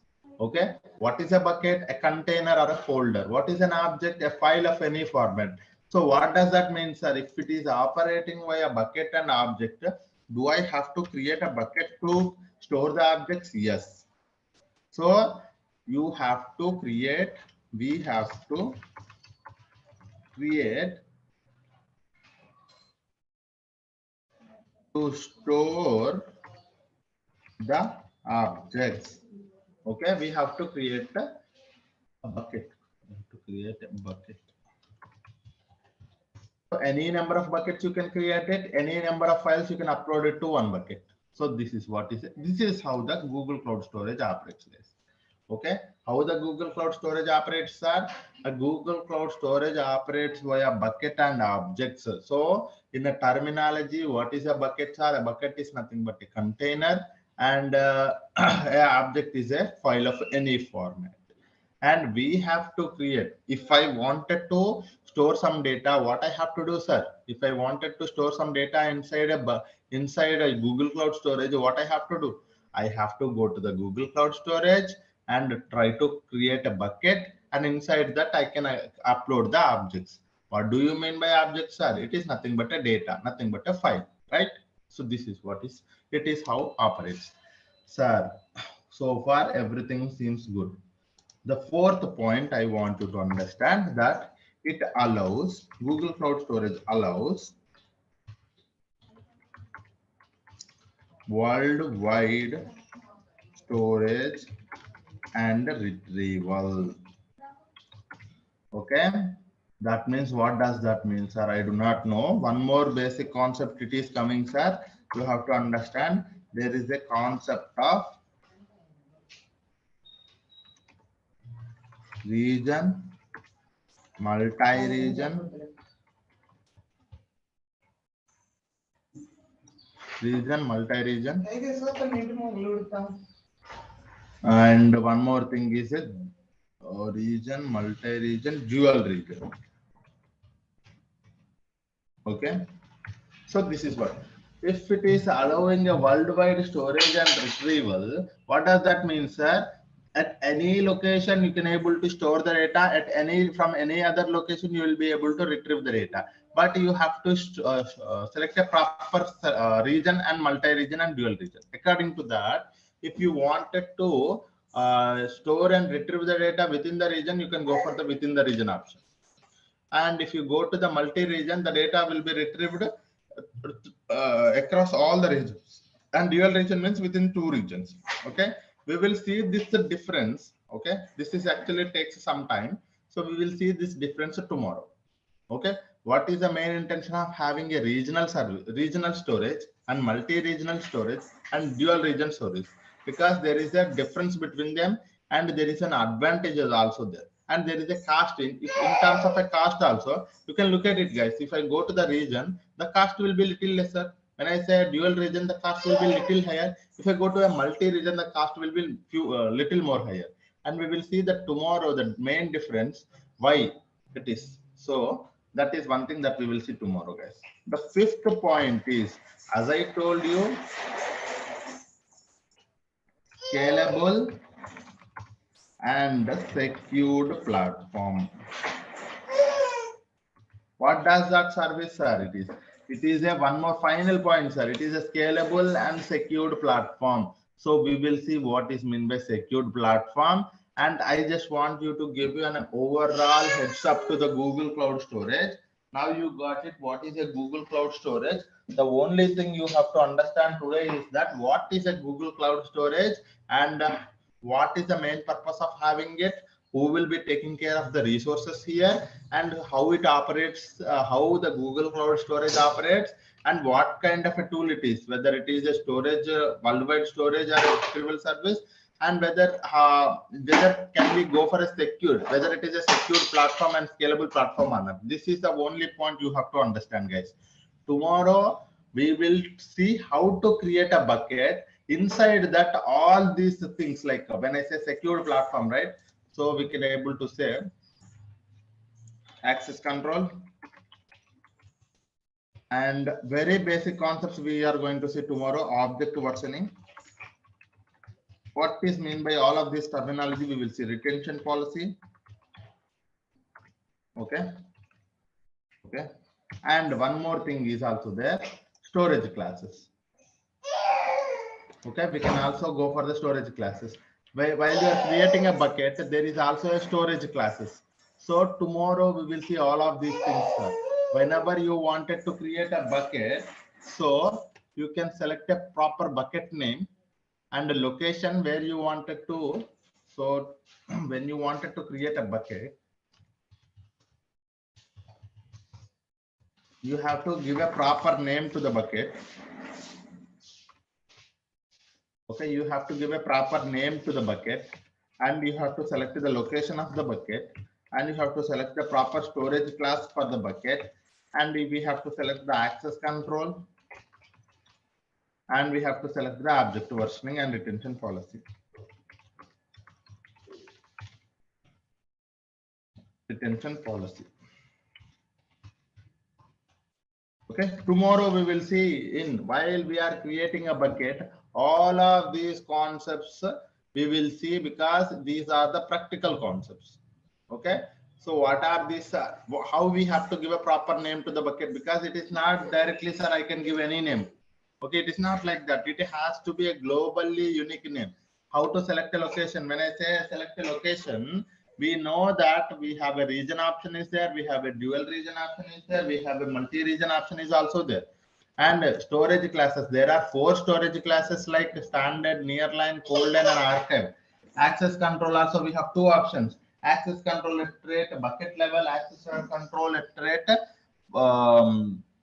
object level is also there. So we have to see all of these things while we are creating a bucket.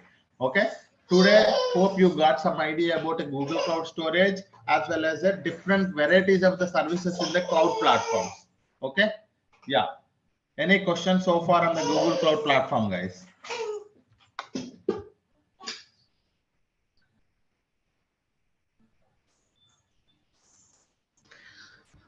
If we created a storage in a region type, after that we can change to multi-region or dual region after uploading the files in region.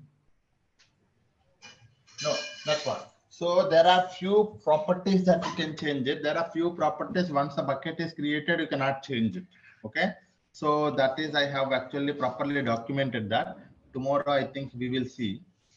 Okay. What is a bucket and how to create a bucket. So bucket configuration. See, when you look at the bucket configuration here the location, you see for the location, this is we have selected a US West one and it is not editable.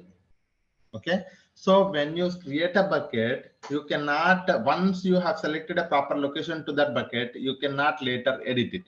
If you wanted to edit it, you just have to delete your entire bucket and you have to create your bucket with that particular location. Okay, that location is a region, multi-region, dual region as per your question, right? But there are few things, as you selected a storage class standard as well as access control fine grained, so labels if you wanted to add. So these are the editable properties. Okay, so this is a metadata of the bucket. There will be a metadata for the object will also be there, guys. There are 2 things: metadata about object, metadata about bucket. So in a metadata about bucket, you will be able to understand which properties can be changeable even after the bucket is created, and which properties cannot be able to change later after the creation of the bucket. Okay, so as we talking about, once a location is selected, location type region is selected, you cannot change it later. Hope I have answered your question. Yeah. Sir, one question. Yeah. So in terms of, suppose we create a bucket and we have it in one region, and suppose we don't want to delete that bucket, we just want to replicate that bucket and keep a duplicate of that, and with added functionality in terms of adding location as well. So can we do that?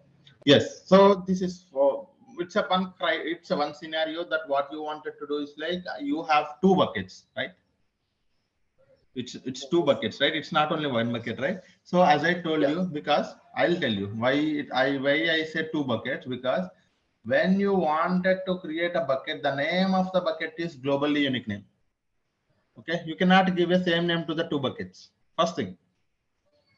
Okay, so when you give it 2 names, that means if they are two buckets, right? So what do you wanted to do is like whenever I upload a one file to one bucket, you wanted to have that same file in one more bucket also, because you wanted to copy the data. So that kind of scenarios that we can see in our upcoming topics, because I have such kind of scenarios we can easily have with help of the cloud functions. I will create a one cloud function code. That cloud function code will be doing is like, it is a serverless platform. In the backend, what it will do, it will try to copy whatever the data that you are uploading to the one bucket, and it will copy it to the one more bucket, so that whenever you do that activity, it will be backend, it will be doing this activity as well, so that there is a copy of your data. Okay. Okay, got it. Yeah, this can be done. Yes, we will be having such kind of scenarios, plenty of practical scenarios We are seeing, and I want you to, if you are coming across such kind of a scenarios in your company also, you tell me, we will implement that solution.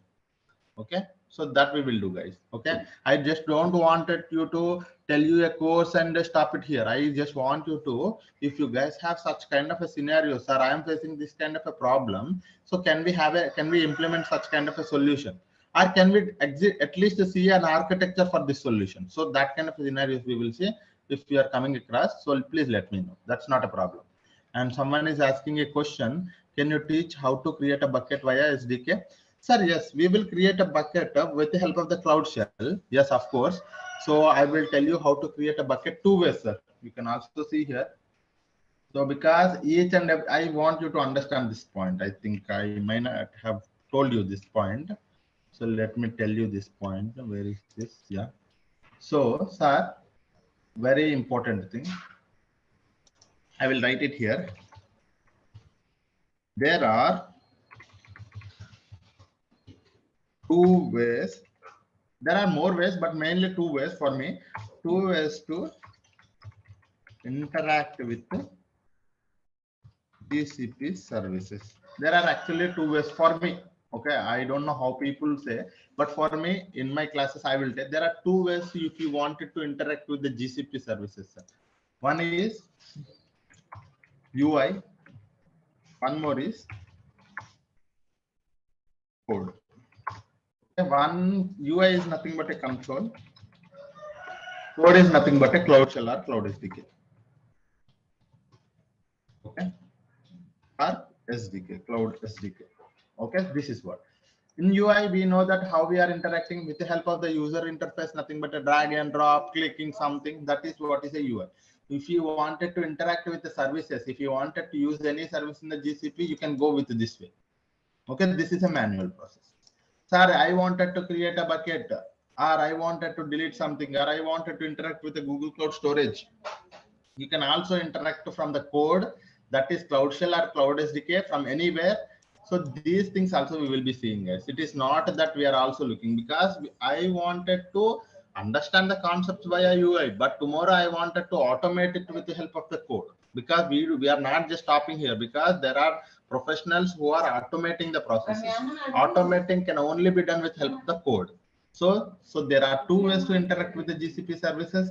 Keep this in mind, sir. Whenever you are getting any doubt, anything can be done with help of the UI, anything can be done with the help of the code. Okay, creating a bucket. Tomorrow, if I wanted to create a bucket, yeah, sorry. Through code, we can use REST API also.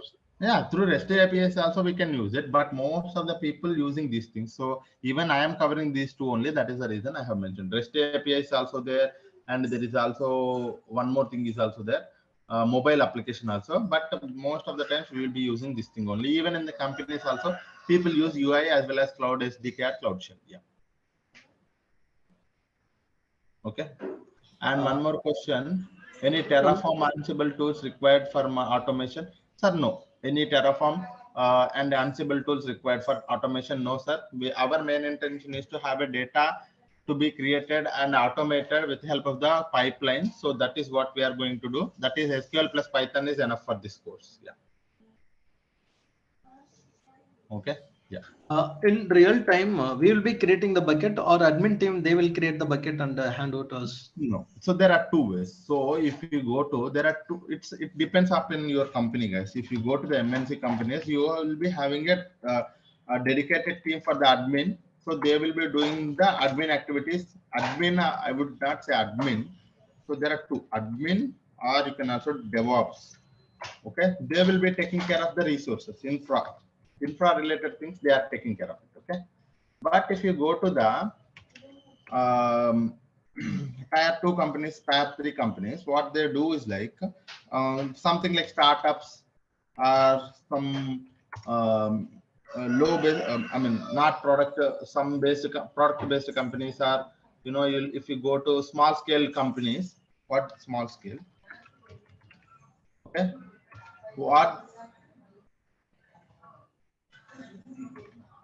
What they do is like they will provide an entire, because it is a small startup company, and you have to do everything on your own. In that case, you will be getting a chance to work on the UI. You will be getting a chance to creating a bucket, anything. You yourself have to work with the admin activities as well. That means IAM, all of those things, and permissions, roles. You yourself have to create a bucket.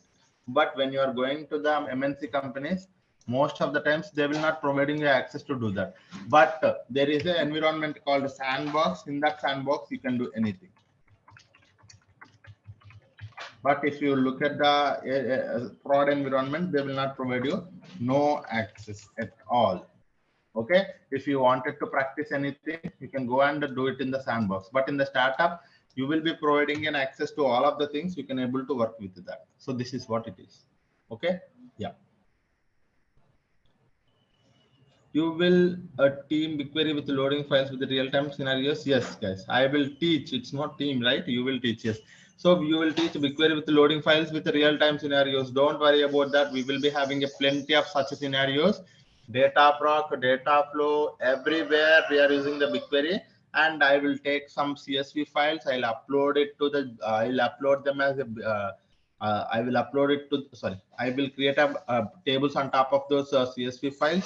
And one more thing also. What we will do is like we will automate that process. Okay, as I told you, I don't want it to manually do it tomorrow. Okay, if a file CSV file available in the GCS bucket, what I wanted to do, sir, automatically it has to create a table inside the BigQuery. Okay, that automatic scenarios we will see. Don't worry about that, sir. Plenty of automations, plenty of scenarios, topics, real-time things we are going to see in our thing, guys. Don't worry about that. Yeah, just to focus on the knowledge, you will be able to get a lot of you know, real-time scenarios from me. The only thing is like, please be attentive during the class. Yeah, yeah. Now, so this is enough for today. What I will do is like I will try to tell you how to create an account. So we will see tomorrow rest of the concepts. Okay. Now let us see how to create a bucket. Sorry, it's already 8:20, guys. Okay. So let me. Can we see it tomorrow or shall we see it today itself? Sir, I would tell you. Some people are asking for the. Yeah. Some people are asking for the slides and some people are asking. So slides I may not be sharing with you, but what I will do is like I will share you the material. Okay, what is that material? It is a very robust, and you see the material for the Google Cloud Storage tomorrow. Today we have seen, right? What is the Google Cloud Storage? This is access to my notes I will give you, sir. What is a GCS? How to create a bucket? All the concepts, high level concepts.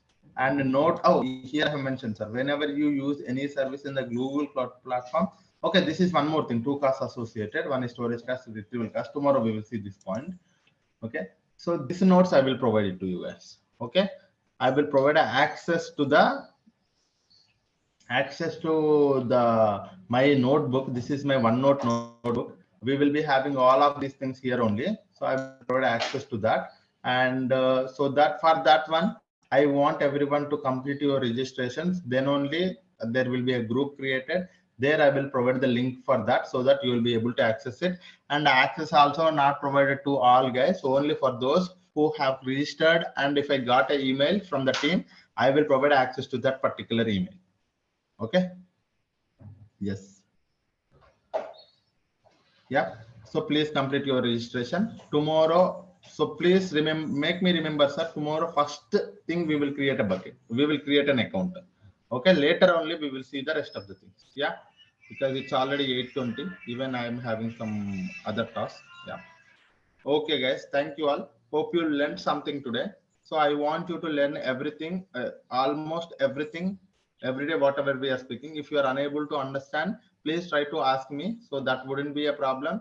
You can raise a question. You can raise anything. If you wanted to see a real-time things also, you can do. Okay. Complete your registration to get the notes, guys. Okay. Thank you all. Hope you learned something today. Thank you all.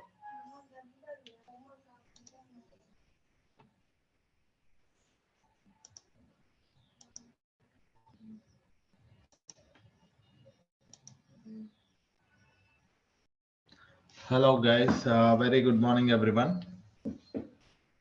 Hope you guys are doing good. Welcome to the session today. So let us start the session.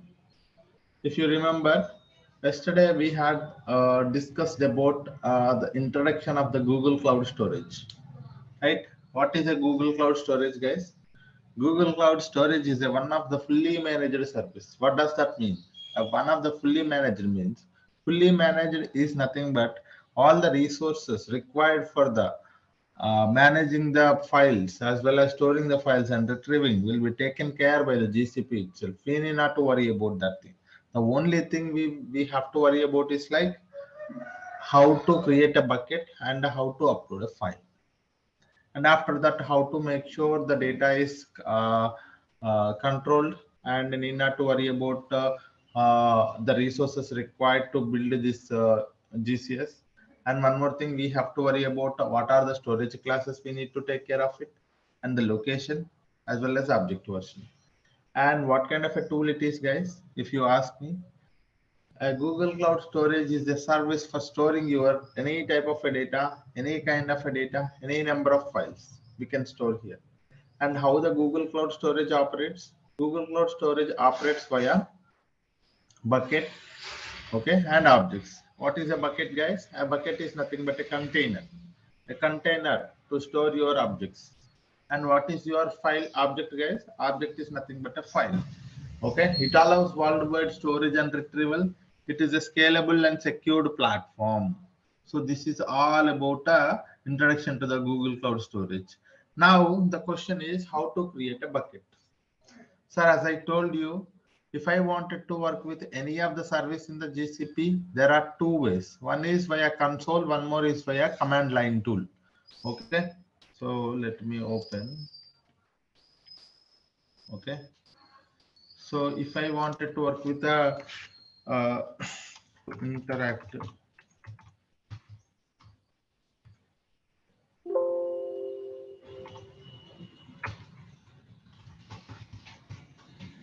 to interact with GCP, how many ways we can interact with the GCP? Guys, there are plenty of ways. There are REST APIs, there are many things, but mainly as a developer, as a data engineer, we are going to work with, we are going to focus on two things.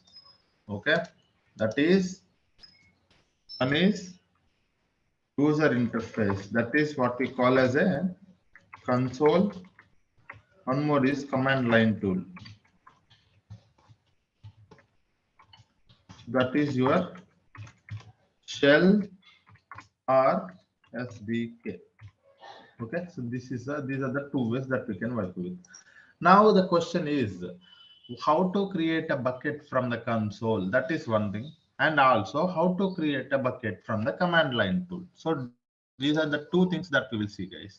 Okay, so now let us see. Let me go to the console and tell you how to create a bucket and how to interact with the, and while creating a bucket, what are the things that we have to take care, one by one we will see. And likewise, how to create a bucket from the command line tool. That means with the help of the commands, with the help of the Linux commands, how to create a bucket also we will see. Okay, all of these things one by one we will see. Okay, for that one, let me go to my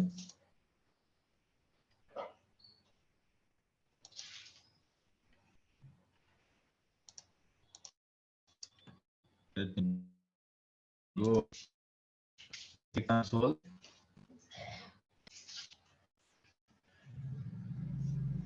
Okay, login in. I am logging into my console, guys. Google Cloud.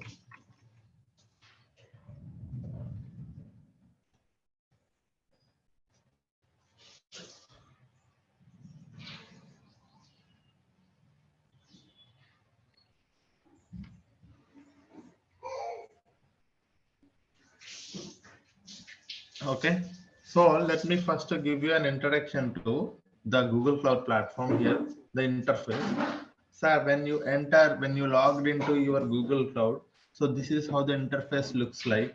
Okay, in the interface top left, you will be able to see all the services. This is your navigation menu. where you will be able to see all the list of services or the products available in the Google Cloud. Okay, so this is one thing. And one more thing, once you have here, so everything is worked by project, guys. Okay, this is something that we are going to start maybe tomorrow or day after tomorrow, about what is a project and how to interact with all of these things. We will see tomorrow, guys. But for now, just understand that.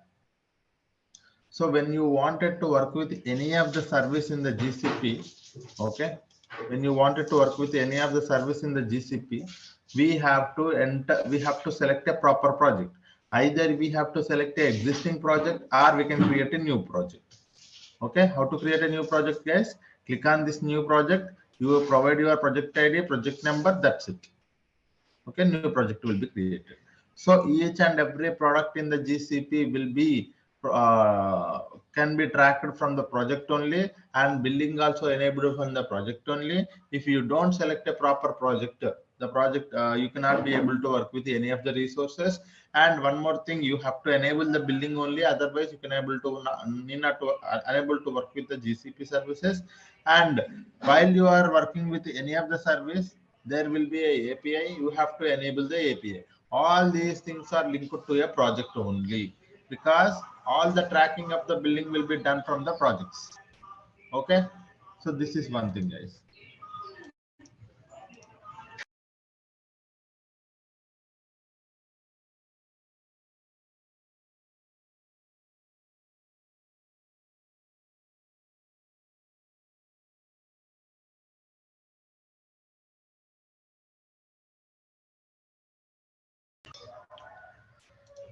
Okay, now once you have here, sir, if you wanted to work with any of the service in the GCP, either you can go to the left navigation menu, select that service. Like if you are working with the Google Cloud Storage, you can select here. No, you wanted to directly select it, you can directly set that particular service. You can also select from here. Okay, Google Cloud Storage. And after that, sir, there is a free trial status, how much amount of money that is left in your free trial status and how many days it is, you can able to see from here. Okay, and here this is where you can able to activate your Cloud Shell, sir.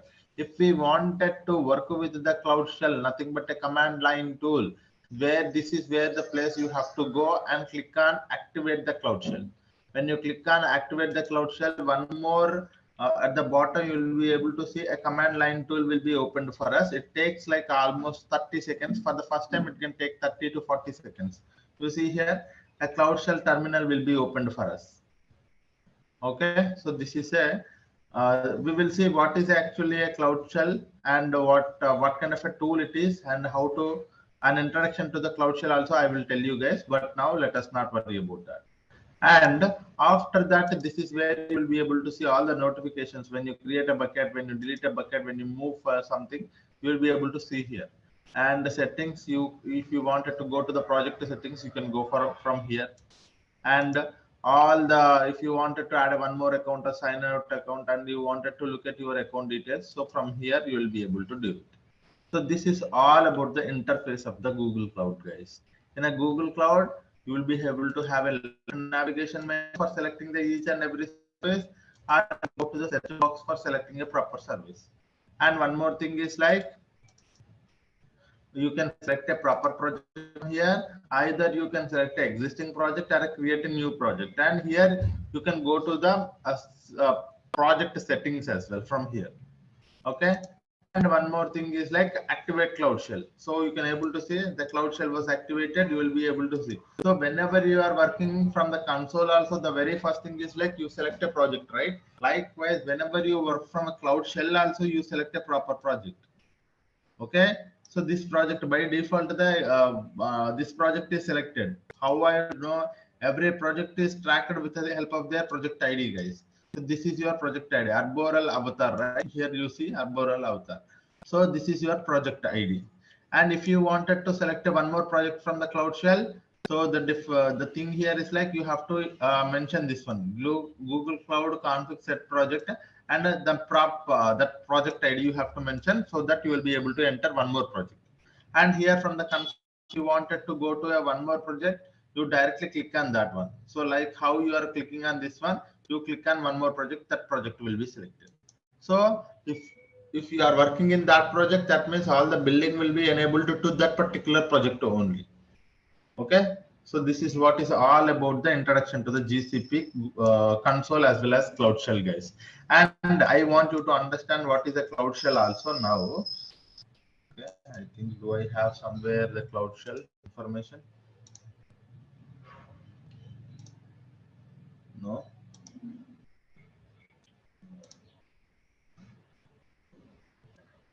No. Yeah, here it is. Yes. Okay. So what is a cloud? As I told you guys, if anyone wanted to interact with the GCP services, there are two ways. Okay. The very first thing is web user interface. Then the very next thing is command line tool that either Cloud Shell terminal or an editor. Sorry, Cloud Shell terminal or SDK. So these are the two ways that we can work with. And one more thing, what is a Cloud Shell? Because we know that console is a web interface. We know how the web interface works. But what does this Cloud Shell, sir?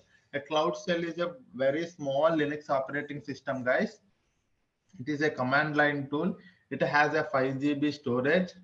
Storage size is 5 GB, and it has a language support to SQL, Python, Go, Java, all of these things. If we wanted to work with the shell, we first activate it. After that, we select a proper project and use shell commands and Linux commands to interact with the each and every services. Okay, so this is what is a Cloud Shell, guys. You should not you should understand that the Cloud Shell is a very small machine. When I say a very small machine, it does have a Linux operating system, and it is having only 5 GB persistent disk storage, and it has a language support to SQL, Python, Go, Java. Okay, so whenever you wanted to interact with any of the service from the Cloud Shell, you provide a proper command from the Cloud Shell to interact with that particular service. That commands will be available. I will tell you how to do that because I have listed here. Okay, one by one we will see. We need not to, hurry. We are not in a hurry, guys. So what we will do? So whenever I interact with any of the services, there are two ways I will tell you. For example, today I am working about a Google Cloud Storage. I will tell how to create a bucket from the console. I will also tell you how to interact with the Cloud Shell, how to interact with the Google Cloud Storage from the Cloud Shell also. Okay, two ways we will see. Now we understood that the interface, there are two ways that we can interact. One is console and via Cloud Shell. Now we will go to the Google Cloud Storage and try to create a bucket in the console.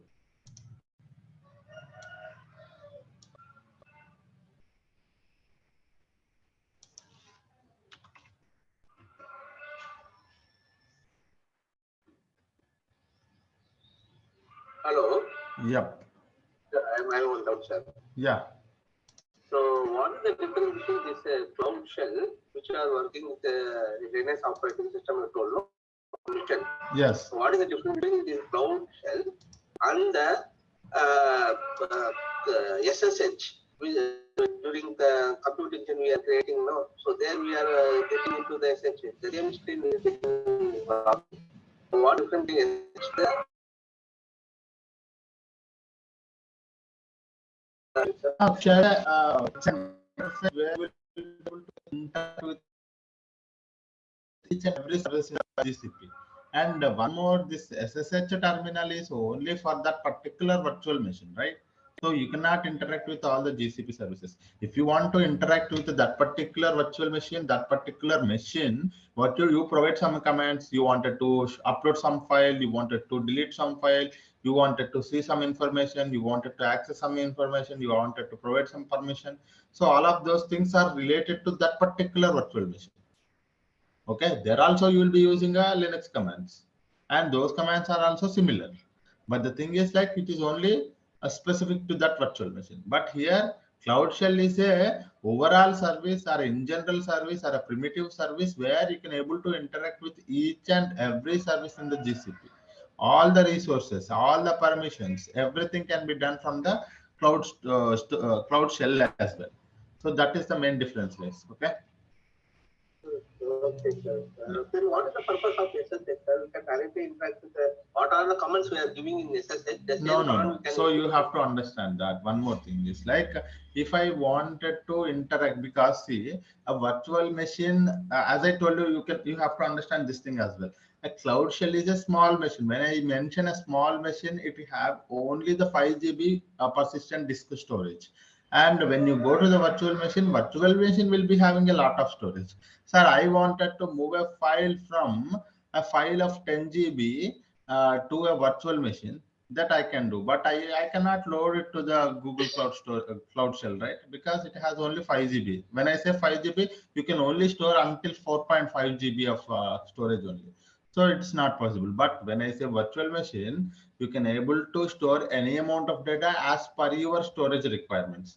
If you have given a configuration of storage like 500 GB, you can store 500 GB also. You can store 1 TB also. According to your requirement, you create a virtual machine. But it is not. It is just a small machine to interact with this and that. But it is not for running a heavy things. Okay, even you go for a heavy complex things, it will not. It will struck because it's a very small machine. But SSH terminal is a very. It's like your shell commands. Okay, you for example, you have a laptop, right? When you go to a laptop, you have a command line tool, right? That's like your SSH terminal. Okay, that means when you wanted to work with your laptop, you have a user interface that you go do this and that. But in the command line tool, you have a command CMD. When you enter a command called CMD in your search button, you will be able to open that command line tool. You can also work with from the command line tool from any of the services. Okay, when you wanted to work with any of the services in your local laptop, so if you wanted to work with this thing, that thing, you can able to work with. So that is like your SSH terminal. Okay, a full machine and its own everything will be controlled by SSH. Not only the SSH. If you open, for example, if your virtual machine is a Windows operating system, then you can again do with a user interface also. Okay, but if you have selected Ubuntu or Debian, so then you can able to only work with the commands only in that case. So that is what that command line tool is, nothing but a SSH terminal. Yeah. Well, okay. Whether that G Cloud and GS Util, both commands will work in SSH. Of course, yes, it will work. G Cloud commands will work, yes. But you have to import it before that. Okay, because SSH terminal is specific to that virtual machine, but it does not understand the Google Cloud. Even though I am working in a Google Cloud, it does not understand. So what you do, you import all the modules. Okay, when you import all the modules, it will work. All the module things.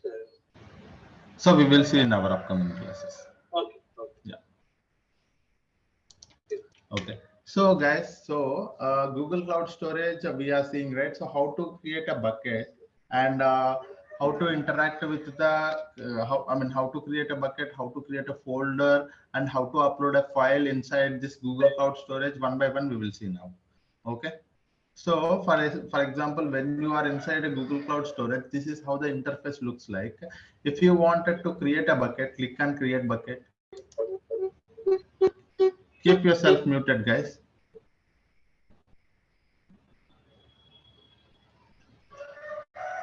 Okay, when you click on a create bucket, so as I told you, there are few things that we have to remember while creating a bucket. Okay, first thing, while providing a name of your bucket, we have to pick a proper globally unique name. When I say globally unique name, no one has used so far this particular name as the Google Cloud Storage bucket. Okay, so some disturbance, 1 minute.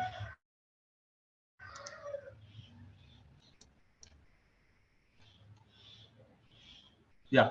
So, when I say globally unique name, so far no one has used this name as a Google Cloud Storage bucket. No one, when I say it's not me, it's not you, it's everyone. Whoever so far worked on the Google Cloud Storage, for example, I did not create a bucket with the name of the bucket called a bucket. Okay. But someone might have used it. Okay. So this bucket name is already taken. bucket 1, bucket 2, bucket 3, something like that. If you give a normal name, it might have created by someone might have used this kind of a bucket name already. So you cannot be able to create it. So it should be a properly unique name so that you can able to give that to your bucket. So for now, I am going to give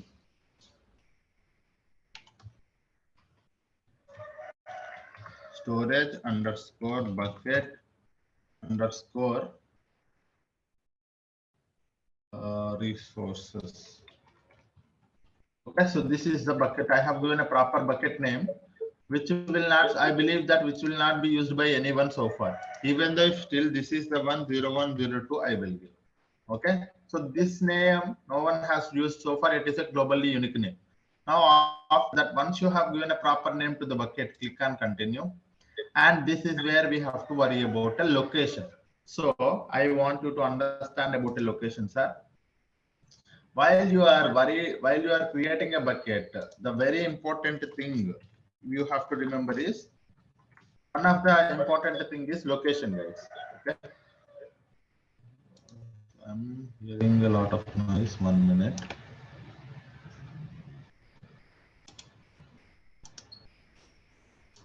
Okay, location. So there are three there are three types of locations available inside when you wanted to create a bucket. One is region, one more is dual region, one more is multi-region. Okay. So these are the three things, sir. What is the difference? One by one we will see, sir. Very important thing, let us try to understand it. Sir, you select a region. Sir, this is your bucket. You selected one region and you created a bucket. Inside a bucket, you have one file. Okay, that file is sales.csv.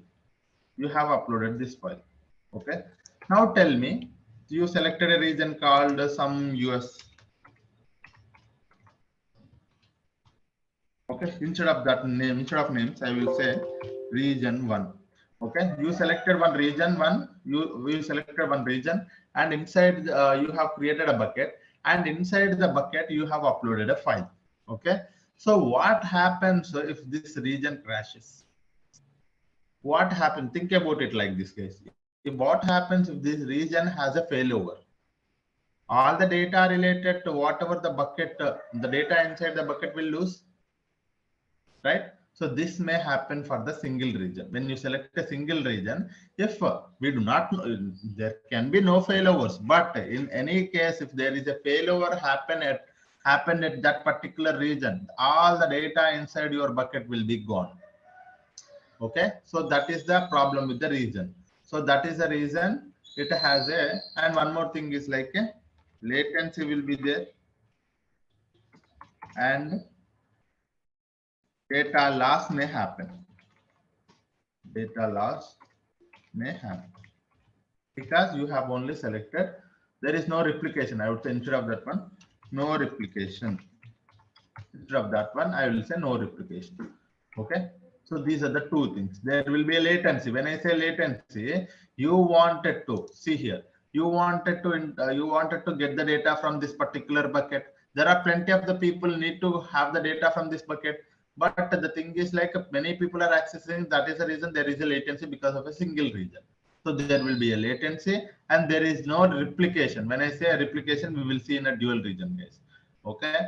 Now, if the failover happens, the data will be losing. So I don't want it to go such scenarios. What I will do is like, I will go to the dual region. In a dual region, what happens is like, whatever the data that you have uploaded, right? It will be replicated to the one more region, sir. What it will do, sir? It will be replicated to the one more region. Okay, in a dual region, you have created a bucket with a region 1 and you have selected a dual region. So whatever the file you uploaded, sales.csv, that data, say similar data, the same data will be replicated. One more copy of the same data will be available in the region 2 because it is a dual region. So one more region will also be there. the data will be copied or replicated to the one more region. Okay, it is replicated to the one more region. What is the advantage, sir? If region 1 failover happens, or if the region 1 crashes, your data will be available all the time. Your data will be available from this region too. Okay, so this is what is an advantage. Okay, this is what I am calling as a replication. Excuse me, sir. Yeah, sorry. If we delete region 1, data will be deleted in region 2. Both, yes, yeah, region 2 as well. It's if you intentionally delete a data, that means you don't need it, right? So that means data will be deleted in both the regions, because unnecessarily you don't want it to pay the extra charge, right? You intentionally delete it means both the places it will be deleted. But if you wanted to recover it, that there's a chance. Okay, but if you upload a one file and at any cost you don't want it to lose the data, you go for a dual region. And what is the advantage? Here it is less available, but here less latency,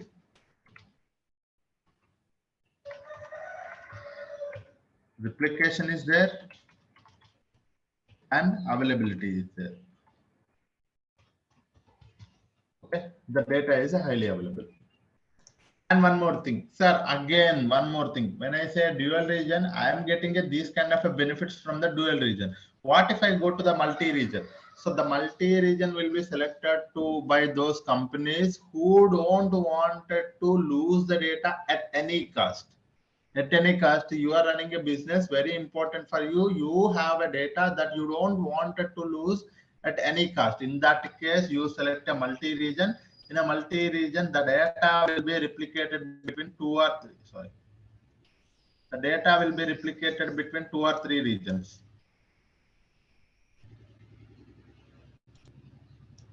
The data will be replicated between what, sir? 2 or 3 regions.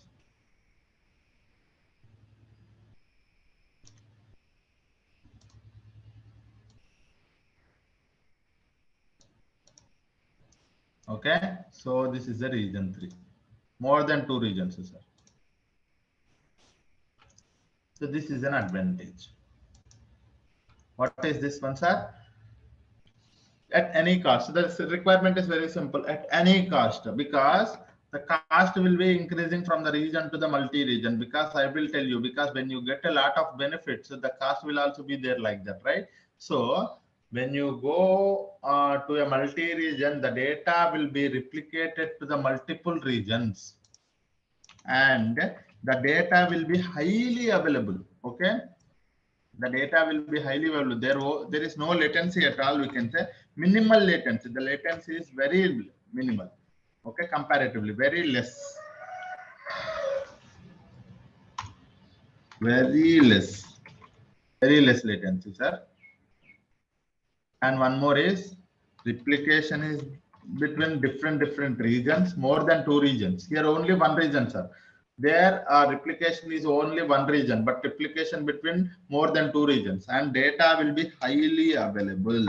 So this is a question in the interviews also. How do you make your data will be highly available? So I select a multi-region option so that my data will be highly available all the time. Okay. Here So also in any even though region, if you delete data, it will replicate to all the region in multi-region. In a multi-region also, it's only about, sir, intentionally you wanted to delete it, it will be deleted every place, sir. First thing. Okay, intentionally you delete it in one location, it will be deleted everywhere. But if you upload a file, but you thought that if for example, if there a failover happens to this region, that was nothing but unintentionally the data is not available. In that case, your application will be connected to this data, even though this region is also not available. Your application or your data processing system will be connected to this one. That's the reason data can be highly available. Okay, so this is what it happens. For example, when your application is running or when your data pipeline is running, you have connected to this one. Okay, you have connected to this one, your application or a pipeline, whatever it is. When you connected to this one, if this region in a multi-region, this bucket is not, the data inside this, the file is not available, or this region is not available, automatically it will be connected to this one, because it is a multi-region. Automatically it will be connected. This is the reason all the time the data will be highly available. Okay, but in this one, if this region is not available, it will be connected to this one.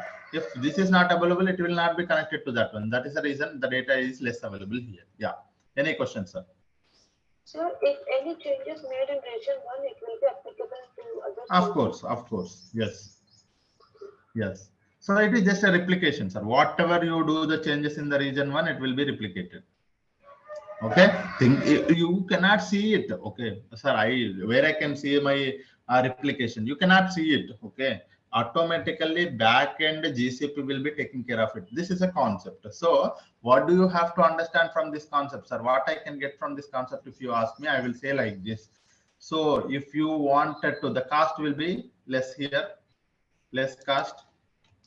Okay, I will say L here, medium cost. It is a high cost, not high, but the cost will also be lesser, but comparatively. Okay. Sir, if I am accidentally updated any files and I want to reverse that one, whether it is possible. You wanted to revert the changes? Revert. You can go for the object version. We will come to that topic. Yeah. Yeah. So, what is the concept that, what is the thing that you have to get from this location is that, so according to your requirements, sir, I wanted to, it's okay for me if it is less available also, that is fine. I don't need a replication. I want a less cost. You can go for region. No, at any cost, I don't want it to lose the data, or at any cost, the data to be available all the time. In that case, you can go for this one.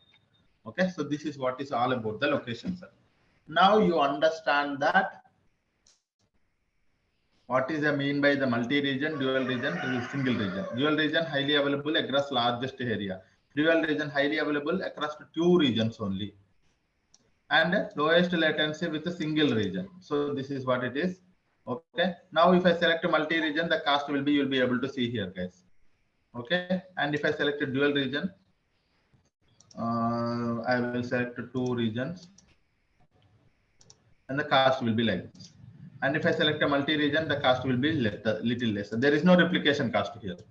Okay, so this is how it works. So as per my business, I don't want it to lose the data at any cost. So I will go with the multi-region, and inside that I select Europe or Asia specific or this one. For now, I am going with the US multiple regions. So this is the region I have selected.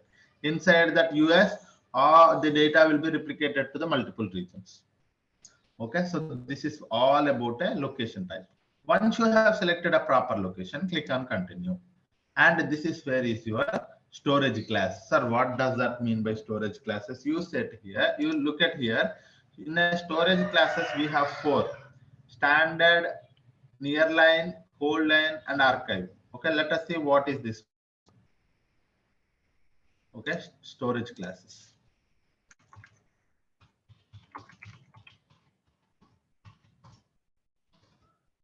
Okay. So in a storage classes, you have to, in a storage classes, we have 4, sir. One is standard storage class, nearline, whole line, archive. Okay, so let us not worry about these 4, but let me tell you, sir, I have a requirement that I am uploading one file to one of my bucket, and that file I wanted to access it frequently. Okay, what you are doing, sir? You have created one bucket. And inside that bucket, you are uploading some file called sales.csv. Okay, this file you wanted to access it frequently. In that case, you selected the bucket storage class as a standard. Frequently accessed data. Okay, what is this one, sir? If you wanted to access this file frequently, then you can go for the standard storage class of this bucket. Okay, this is your bucket. Okay, this is one thing. And near line, sir, you don't want it to access it frequently. Your manager told that we are going to access this file, or we are going to retrieve this file, or we are going to work with this file once in a month. Okay, once in a month, then you can go for a near line. Okay, so this is what is. And one more thing is like, no, it is not frequently, it is not once in a month, we are just accessing once in a quarter. Then you can go for a cold line. And one more is, you can say once in a year. What is this? What are the advantages that we are getting? I will tell you, sir, but just understand the concept. Okay, so if you have a file inside a bucket, if you are accessing all those files inside that bucket frequently, you can select that bucket as a storage class of standard. Okay, no, if you are not frequently accessing it, if you are only wanted to access it once in a month, you can select as a nearline as your storage class, or cold line as your storage class for once in a quarter, archive for once in a year. Okay, so this is all about storage classes, guys. Let me show you one advantage diagram. You will be able to understand it. 1 minute, let me open that. Somewhere I got it.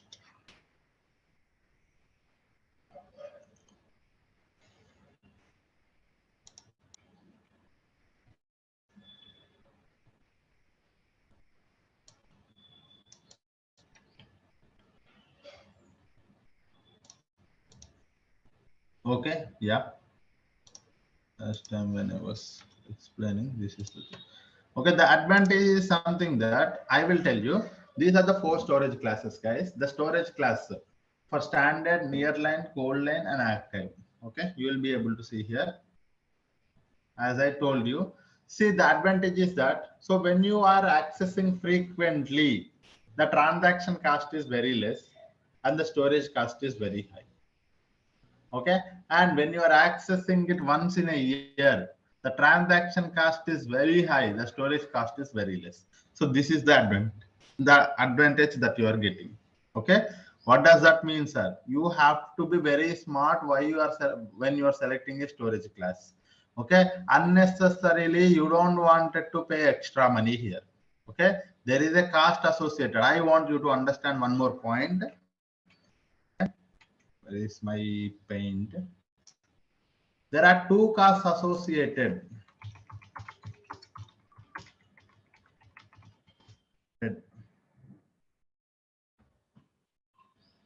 When you interact with a service, any service, there are 2 costs associated, guys. If you interact with and if you are working with any of the resource in the GCP, and not only in the GCP, even you go to the AWS Azure also, there are 2 costs associated.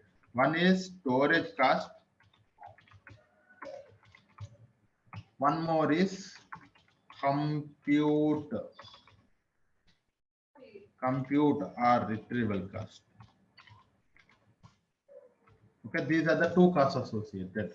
Okay, one is storage cost, one more is retrieval or compute cost. For Google Cloud Storage, it is a storage cost will be there, retrieval cost will also be there. Storage cost is nothing but for storing this particular data inside a bucket, that is a storage cost. When you retrieve it, so this is when you access it, that is a transaction. You are doing some kind of a transaction, right? You are trying to load this data to some other data processing system. That a transaction cost or that retrieval cost will also be there. So that is what we are talking about. So for the standard storage class, so like this one, the transaction cost is high. The standard transaction cost will be increased here.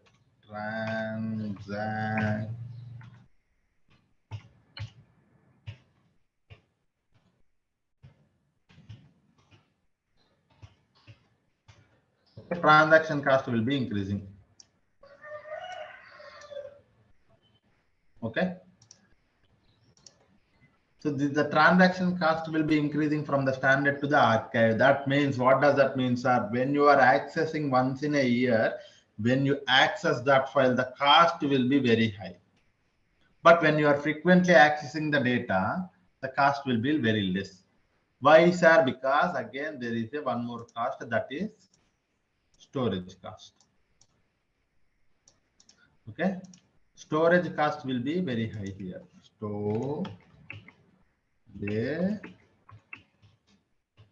Storage cost is very high here. Okay, so the storage cost is for frequently accessed data. You have to, the data to be available all the time when you frequently access it. That means the storage cost for that particular storage class is higher, because when you frequently accessing it, the data to be highly available, to make the data to be highly available all the time, the storage cost is increases. Okay, and one more thing, archive. When I say once in a year only, because when I am retrieving it once in a year, the data need not to be available all the time. So for the making not available all the time, I don't need to pay extra money. The storage cost is very lesser here, but the transaction cost is, after a very few many days, you are trying to retrieve the data, retrieve the entire data. That means the transaction cost is very high. Okay, so this is how the benefit that you are going to get it, guys. Okay, one is transaction cost, one more is storage cost. Okay, transaction cost will be very high for the archival storage class, and storage cost will be very high for the standard storage class. Okay, this is something that you have to understand. Okay, any questions are on this one?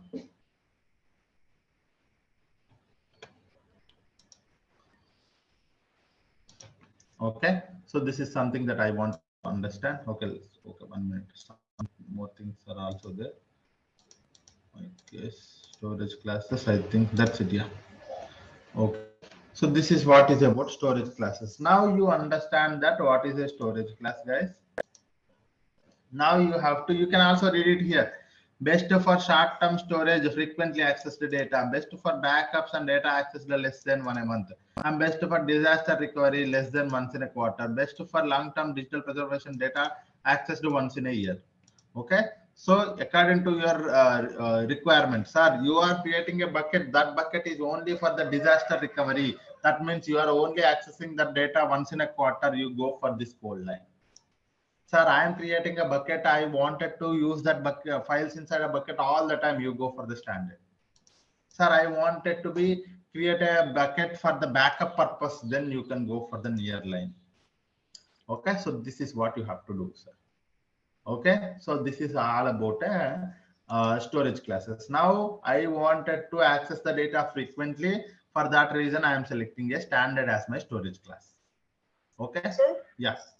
At initial stage, if we have chosen Archive, immediately if we want to choose the data, correct. will it be very good available? question? Yeah, very good question. So initially you have selected as an archive as your default storage class, but you later some point of time you understood that this is not going to be an archive. You wanted to be access the data very frequently. That's your question, right? So you can make it. You can convert a storage class from one to the another according to your requirement. Later also you can edit the bucket. So this is a editable option. So if we edit also, we can pay in the middle also. We can, sorry, the cost will be until that time. For example, you for 1 month you have mentioned it as an archive. The cost will for 1 month will be only for that particular archive storage class. And after next month you have selected it as a standard as your storage class. The cost will be from there. Whenever you select the standard, from there the storage cost will be according to the standard storage class. And our Google will be GCP. Google Cloud is very smart enough to understand that how you are selecting the storage classes. Not only that, how the computing and how the resources you are using, how much data. Even though you create a bucket, you don't upload anything. Google Cloud will understand that you just created a bucket, you have not uploaded anything. That means you are not using any resources. There won't be any cost. And you selected a storage class, this one, that one, this one, that one, but you don't uploaded anything. There is no cost at all. But if you uploaded one file inside a bucket and you selected a standard for 1 month, and after second month you selected archive, the cost will be according to that. Standard, the cost will be standard into some 10 rupees or some 100 rupees, standard into 10 plus archive into some 150 rupees is total equals to for 2 months. That is a charge of that. So that is how it is. Okay. Okay. So do it require downtime to change that class of the storage? There is no downtime. Yes. I mean, there will be a little latency, but it is very less. Yeah. Okay. When you select a one storage class from one that to that, how much time it wouldn't take much time. But if it is a lot of data, even though a lot of data also, it wouldn't take much time. In the back end, there can be like 1 or 2 seconds. It would be in milliseconds, guys. It would be in milliseconds. The downtime will be. Okay. Yeah. Okay, that is one thing. That's those two questions are very good questions, guys. Even I wanted to cover that. Yeah. So that is one thing. And we have selected, now I have selected a standard because I wanted to frequently access the data. So that is something that I have selected. Now, this is where is a very important thing, because I wanted to control the files inside my bucket. Very important thing, because everyone wanted to worry about the security, right? So this is where we are securing our buckets and files. So very important topic. Please be focused on this one, guys. Okay. So the thing here is,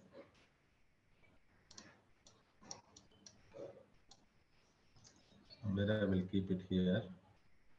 Okay. Okay, or I'll keep it here somewhere. Yeah. So the thing here is access control.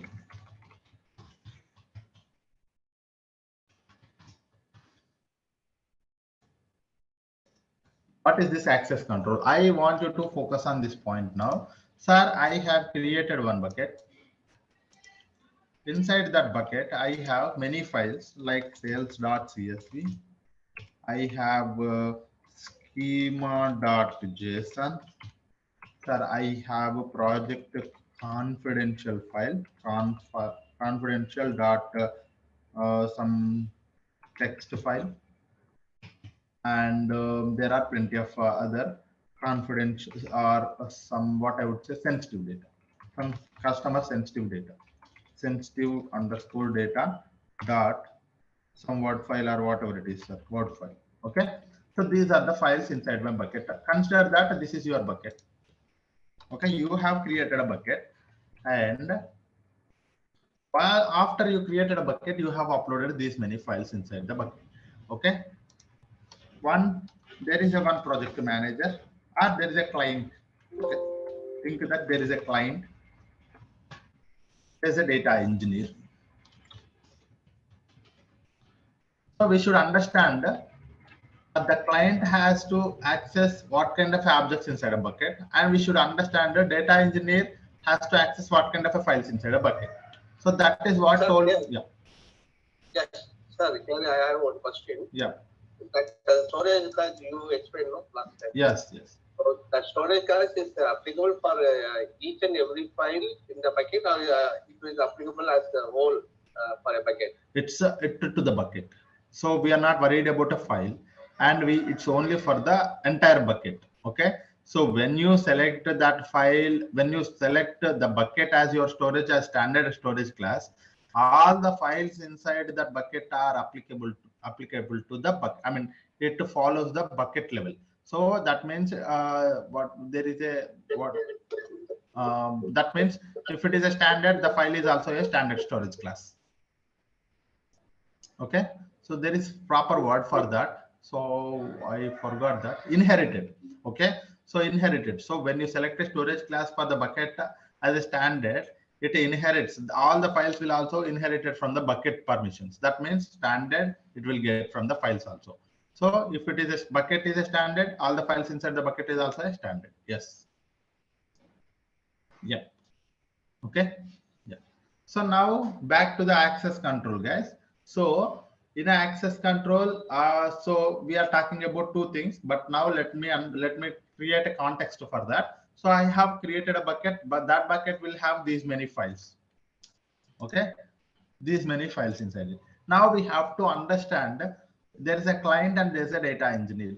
So the data engineer has to access only sales.csv, schema.json, and it should not have access to the project confidential files and sensitive data. He should only access these two files. Okay, he should only access this file and this file. Okay, but inside a bucket. The data engineer has to access few files inside a bucket, only few files. What about a client? A client has to access all the files inside a bucket. All the files inside a bucket. Now, how do we achieve it? This is a very good question. How do we achieve it, sir? I have a bucket. That bucket is having a plenty of the files, but few of the files has to provide access to few people. But some people needs an entire access to all the files inside a bucket. So how do we achieve it? So that is where the concept of access control come into the picture. There are two concepts here, sir. One is, so for example, for the data engineer, what I will do,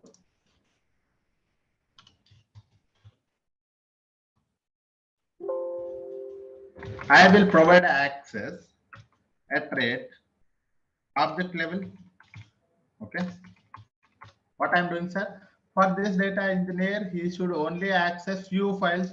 So that's the reason I will provide him access to the object level.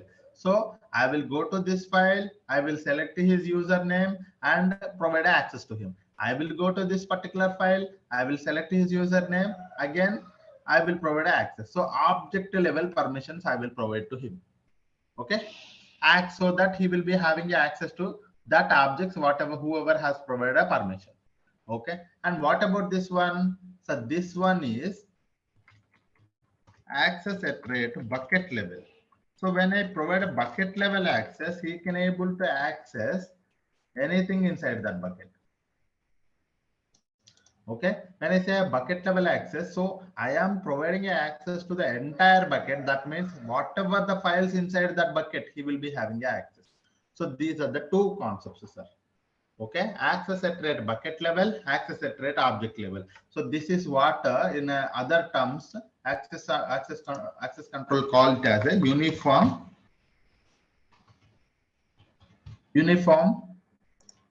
as this is fine grained. Okay, the name it is saying that uniform access to the entire files inside a bucket. That is nothing but a access at a bucket level. Fine grained, the access will be a granular access to the specific objects inside a bucket. So this is what is nothing but a access control, sir.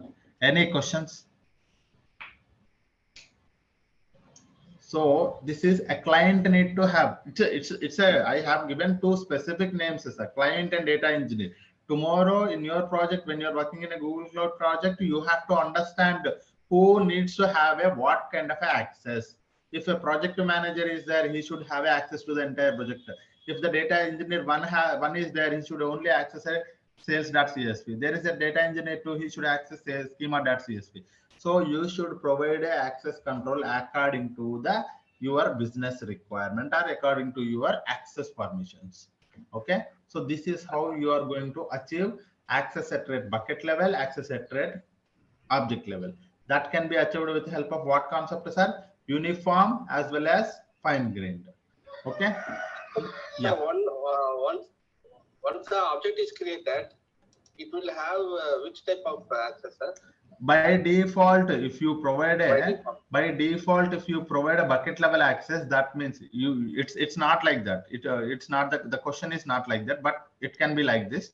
So for example, you created a bucket and while you are creating a bucket, you will select something. Okay, you see here, while you are creating a bucket, you will select here whether it is the access control needs to be uniform or fine grained. Okay, you select here. According to that, if you select a uniform, it ensures the uniform access to all the objects inside a bucket.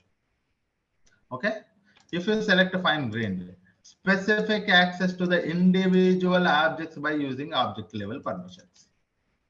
Okay, so this is how. So sir, for example, if I upload a file to a bucket, what is the access? By default, there is no default. You select here. Okay, when you select uniform access to all the entire files. You select a fine grained access to the specific objects. Okay, so this is how it is. Okay. Then what is the difference between the ACL and the IAM? Yes, that is where. But the concept is something that this is a concept. A concept wise, controlling a bucket level access will be done with the help of the uniform, and controlling object level permissions with the help of the fine grained. But how to achieve it? That is a very good question, right? So how to achieve it, sir? That can be achieved with the help of the IAM. For uniform, IAM, and fine grained will is ACLS. So we will see this in action. Okay, what is this object level? ACL is nothing but an access control list. Okay, so let me tell you here also. Let me mention here somewhere we are writing.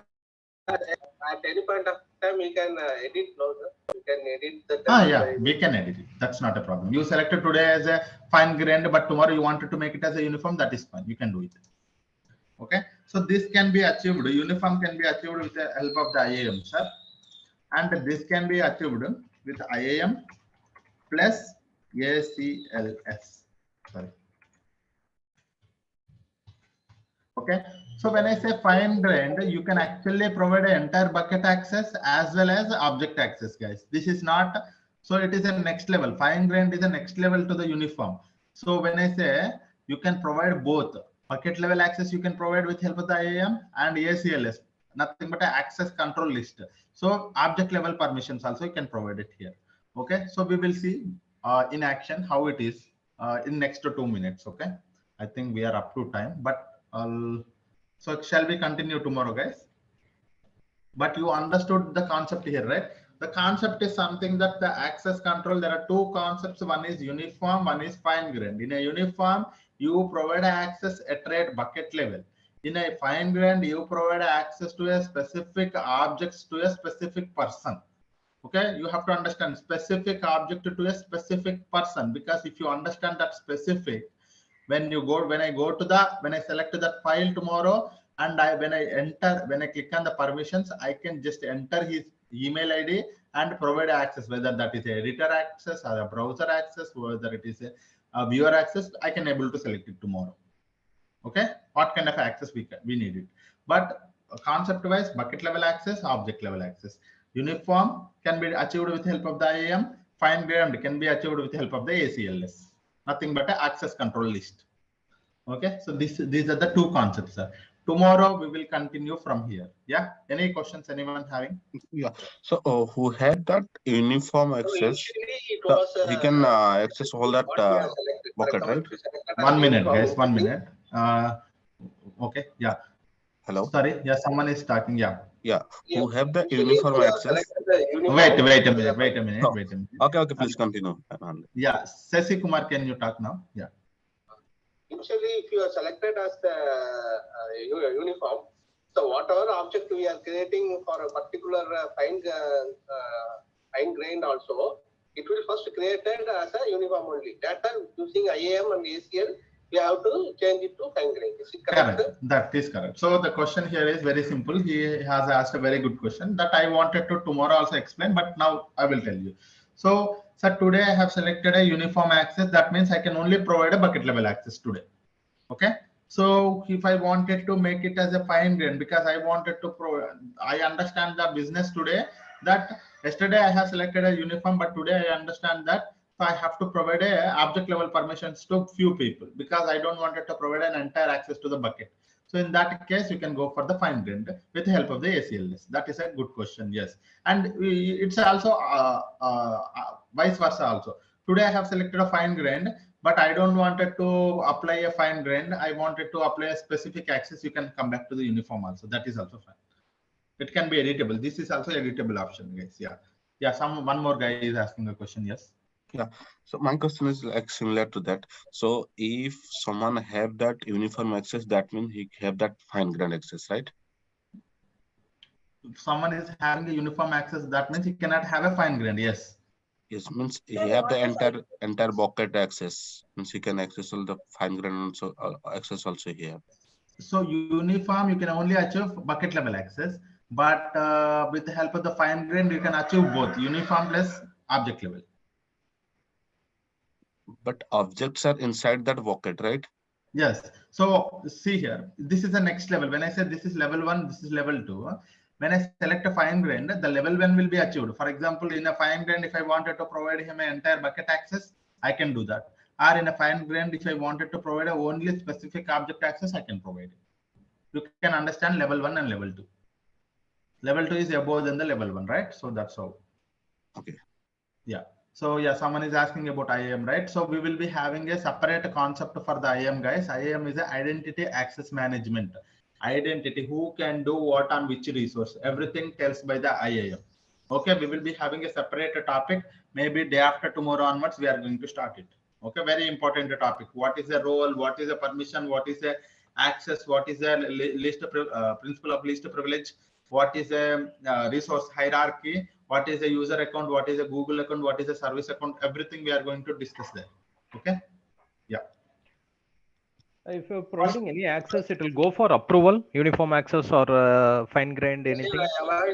One more doubt, sir. Yeah, when you apply 1 minute, guys, when you apply a one particular access control to a uniform, you can only do that when you are an admin or when you are an owner to that project. Okay, it's not that, sir, I wanted to provide access to some, I'm a data engineer, I wanted to provide access to one more person. It's not like that. But you create a bucket. When you are creating a bucket and when you have access to create a bucket, you can do whatever you want. That means you are the owner of that particular bucket. Then I say that, sir, I am the owner of the particular bucket. I am creating a bucket now. So I selected uniform today. You can provide access to the any number of people as a bucket level. And you can make it fine-grained also. You can provide a specific object level of access also to the specific people. Yeah. Yes. Yeah. Someone is asking a question. Yeah. Yes, sir. Sir, here I am having doubt whether these 4 files which is there won't follow parent-child architecture, sir. It is not inherited, sir. Because if you are giving us a bucket level, it can override the object level now, sir. No, I did not get the question. This is not a resource hierarchical relationship. There is no. These are the individual files. Okay, these are the individual files. Okay. So it is. You wanted to provide access bucket level, you provide it. You want a specific object to the specific user, you provide it. Okay, so that is how. Yes, guys. I think I wanted to talk to you, sir. That's why I'm asking your phone. Okay, what about auto class? So no, sir, I am not going to share my contacts here. It's not a correct way to share my contacts. So you can connect with our team if you guys have any questions. Cloud Shell and Cloud SDK, and how is data synchronization done across the regions? We will see that how, yeah, data synchronization will be done in the backend. We are not going to be a part of it. When you select a proper storage, a proper location, that will be done. And yes. And what about auto class? Yeah, auto class is something that according to you. For example, nowadays you are coming, earlier you worked with a gear system, right? So there are 5 gears. Nowadays the car comes with the auto class. So according to your speed, the auto gear will be happening. Likewise, according to your usage or according to your retrieval and storage, it will be automatically selected. Okay, auto class. Yeah. We can create a bucket through script. We can create a bucket. Tomorrow we are seeing it. Yeah. Okay, script, not through command. Yeah, with a script means what? Like Python script like that. That can also be done. Yes, we can create a bucket with help of the script also. That is also we can able to create it. I will tell you that as well. For example, if you are working with the Python language, when you are working on an application or something, you wanted to, interact with this bucket or create a bucket, right? You can do that. I will tell you. That script is again a command only. Inside the script, you are using some command, but the script is little different. Yeah, no worries.